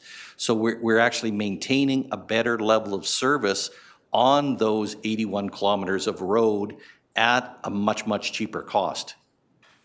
Okay, thank you, Chair. Seeing no further questions for debate, Councillor Bieber. Well, we've heard loudly and clearly this system costs less. In fact, the data shows that plowing to the right costs $260 per kilometer compared to $6,800 per kilometer for snow removal. We're hearing the Windrow Assistance Program is being utilized by the people who are on those routes, so I would recommend we approve this. That was your open, closing, and calling of the question. All those in favor? Opposed? That's carried unanimously. All right, we'll go to item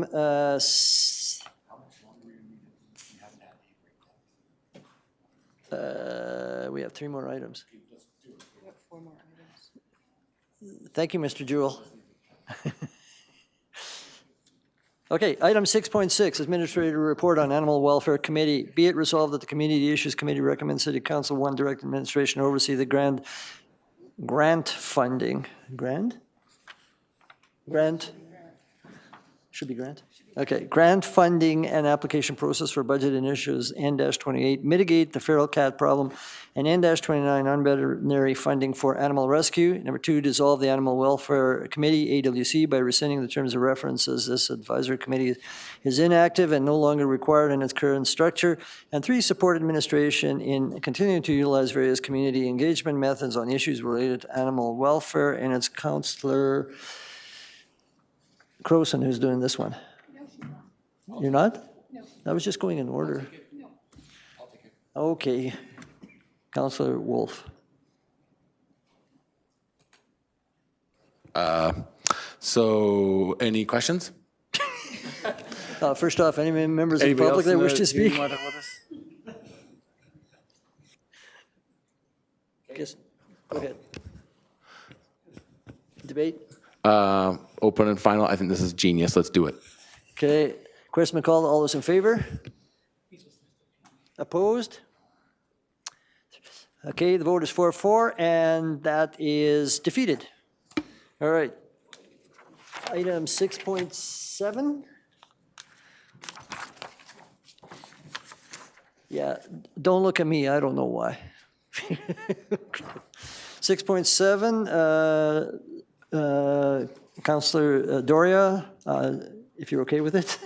CC 25, courtesy use of facilities and service. Be it resolved that the Community Issues Committee recommends City Council approve the amendment to policy CC 25, courtesy use of facility and services as provided in attachment 1. Councillor Doria. I think I want to request the proponent to give a little explanation and a little bit of synopsis about this courtesy use of facilities and services. Gerald.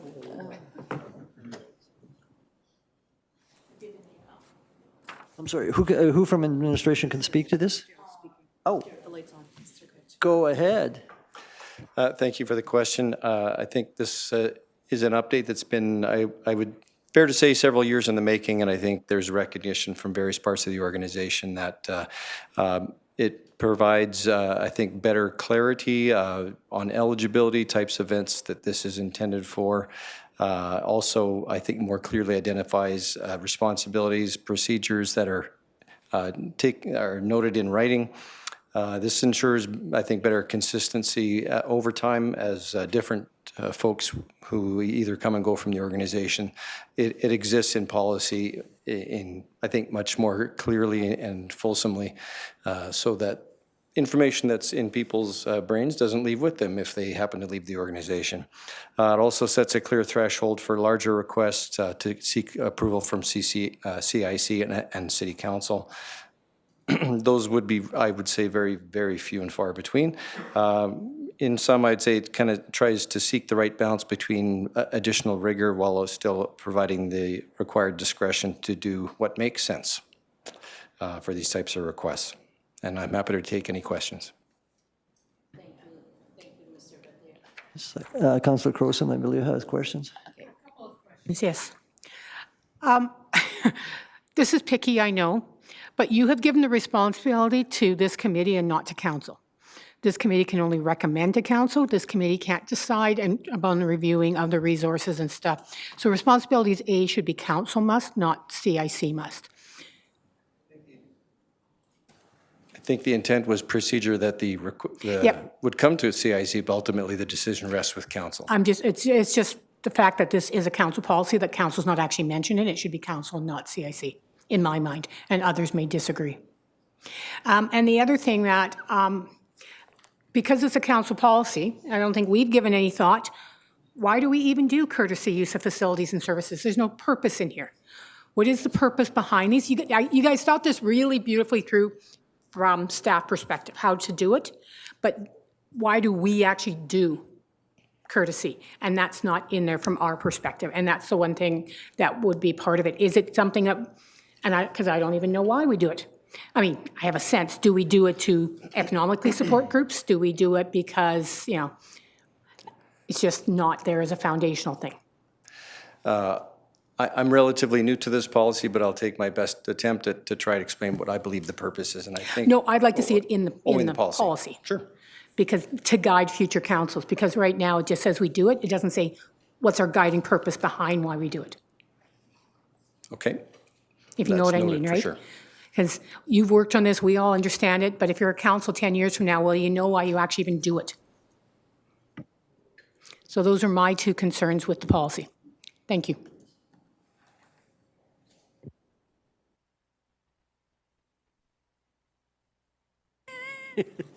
I was just wondering if you were, You can make the changes before it comes to council. If everybody here is in agreement with those changes, you may think I'm out to lunch. But like I said, that was one of the things that the CIC can't make a decision, so it's either council or somewhere in there refer it to council. And then the other thing, I like purpose statements as part of policies, so you actually understand why we created this and why we actually do courtesy use. If you all think I'm out to lunch, fine. If you don't think I'm out to lunch, we could ask them to amend it before it comes to council. why don't you make that motion then? I will make that a motion, that motion that those two things are added before this is brought to council. Okay. And what are the two things, sorry? That it is council makes the responsibility, not CIC, because CIC could be changed quite easily. We could have a different type of committee, but council will always be the ones that review and decide, and that there is a purpose statement in about why council actually chooses to have courtesy use of facilities and services, a guiding purpose. Do we need a couple-minute adjournment so that you can write that out to assist the clerk to prepare it, or can you do it on the fly? That would be nice? Okay, so we'll take a 5-minute break to allow for that.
Okay, are we on live? Councilor Croson is making a referral motion. It's on the screen, and it's be it resolved that the Community Issues Committee refer this item, that being 6.7, to administration to determine whether this policy be a council policy or administrative policy, and return the Community Issues Committee meeting by September July. 8th, let's give them that. By what? September 8th. By September 8th, 2026. Is there any member of the public that wishes to speak on this referral motion? The reason I'm making this referral, my notes of myself was there's no role for council in there, so council's not necessary. I suspect it may come back as, no, they should be administrative, even though it's always been a council policy, but I'm not going to presume that, and I'm hoping my colleagues will support this referral motion. Oh, I will wholeheartedly support this. Okay, I see no one else in the queue. I'll call a question. Question been called. All those in favor? Opposed? That's carried unanimously. All right.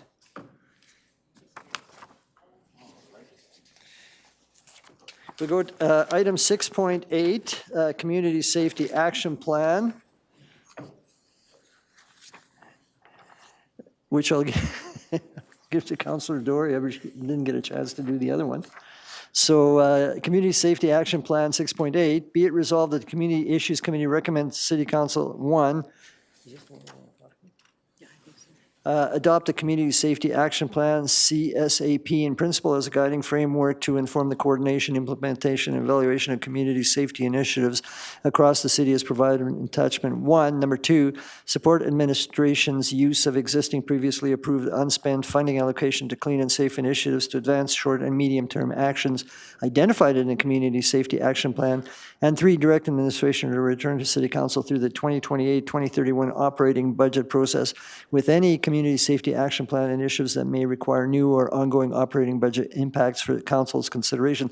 I was advised that there is a member of the public that wishes, might wish to speak to this. Okay, apparently. You were misinformed? Well, they're looking as if they're, okay, I guess not. In that case, if the people that I thought might wish to speak to it but chose not to speak to it, is there any other member other than those two who are not speaking to it that might want to speak to it? Okay, seeing none, Councillor Croson.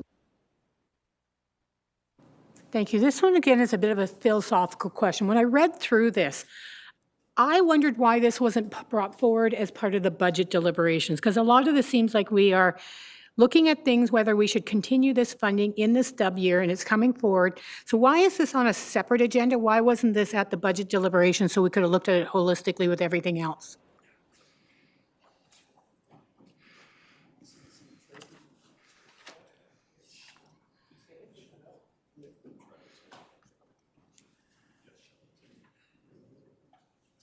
Should I push a button? Or there we go. Okay, perfect. Thanks for the question, Councillor. So we're actually not suggesting that any of this funding be considered in the stub year. The stub year considerations were considered last week. These are dollars that have gone unspent thus far, and these would be new initiatives that are identified in the short and midterm that are one-time initiatives that we would undertake over the next year to prepare ourselves for the next operating budget deliberation. So we were taking this opportunity to utilize unspent dollars to expand and get a better understanding of the initiatives that we would like to bring forward, recognizing we're not in a position to do that right now, and that we wanted it to be considered with the 2028-2031, so council would be able to consider any new funding as part of all other considerations. Okay, I appreciate that, but this is BAU, et cetera, funding, which means if we don't approve this, all that just goes back to our MRSR. So to me, it is like the operating funding in a sense. Is this something that, basically sell me on why this is so essential and why we're seeing it just separately? I'll maybe look to the city treasurer to comment as well on this, but I think when it's in when it's in a BAU or a CBC, it's under the direction of the city manager, the city treasurer. And however, at the same time, we're recognizing that currently $600,000 is a significant amount of money that we wanted to be transparent with council as to if we were going to pivot and move forward with this, how those dollars would be generally spent. So I'll maybe look to the city treasurer to speak to the MRSR part, but that is why we wanted to bring that forward and be really transparent. And the why piece in the cell is that we understand and continue to hear from the community and through your strategic plan that community safety is a priority, which is why we were tasked with this effort through what was Downtown Lawlessness Reduction Task Force, which became a administrative committee. And these efforts have been ongoing for over a year now. Okay. Thank you. I'll step out right now, though I don't think anybody else is stepping in.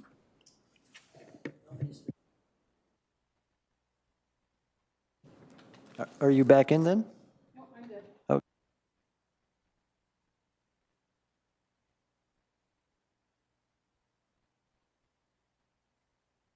What, someone else? I see nobody requesting that. Does anyone have anything to add? Oh, I already did that. Yeah. Well, I asked those two gentlemen in the back if they wish to speak, but they clearly did not. So then I open it up to everyone else. Okay, so it's your motion, Councilor Doria.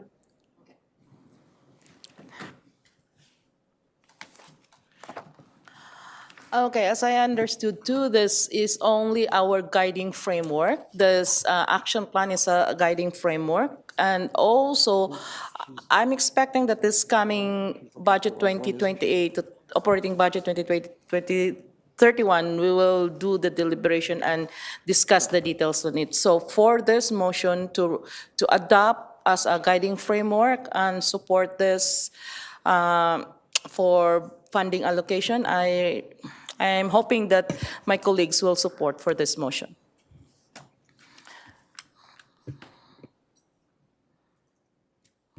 Okay, seeing no further speakers, the question's been called. Call for the vote. All those in favor? Opposed? And that's carried 7-1.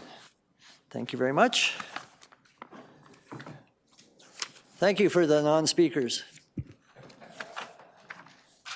Okay.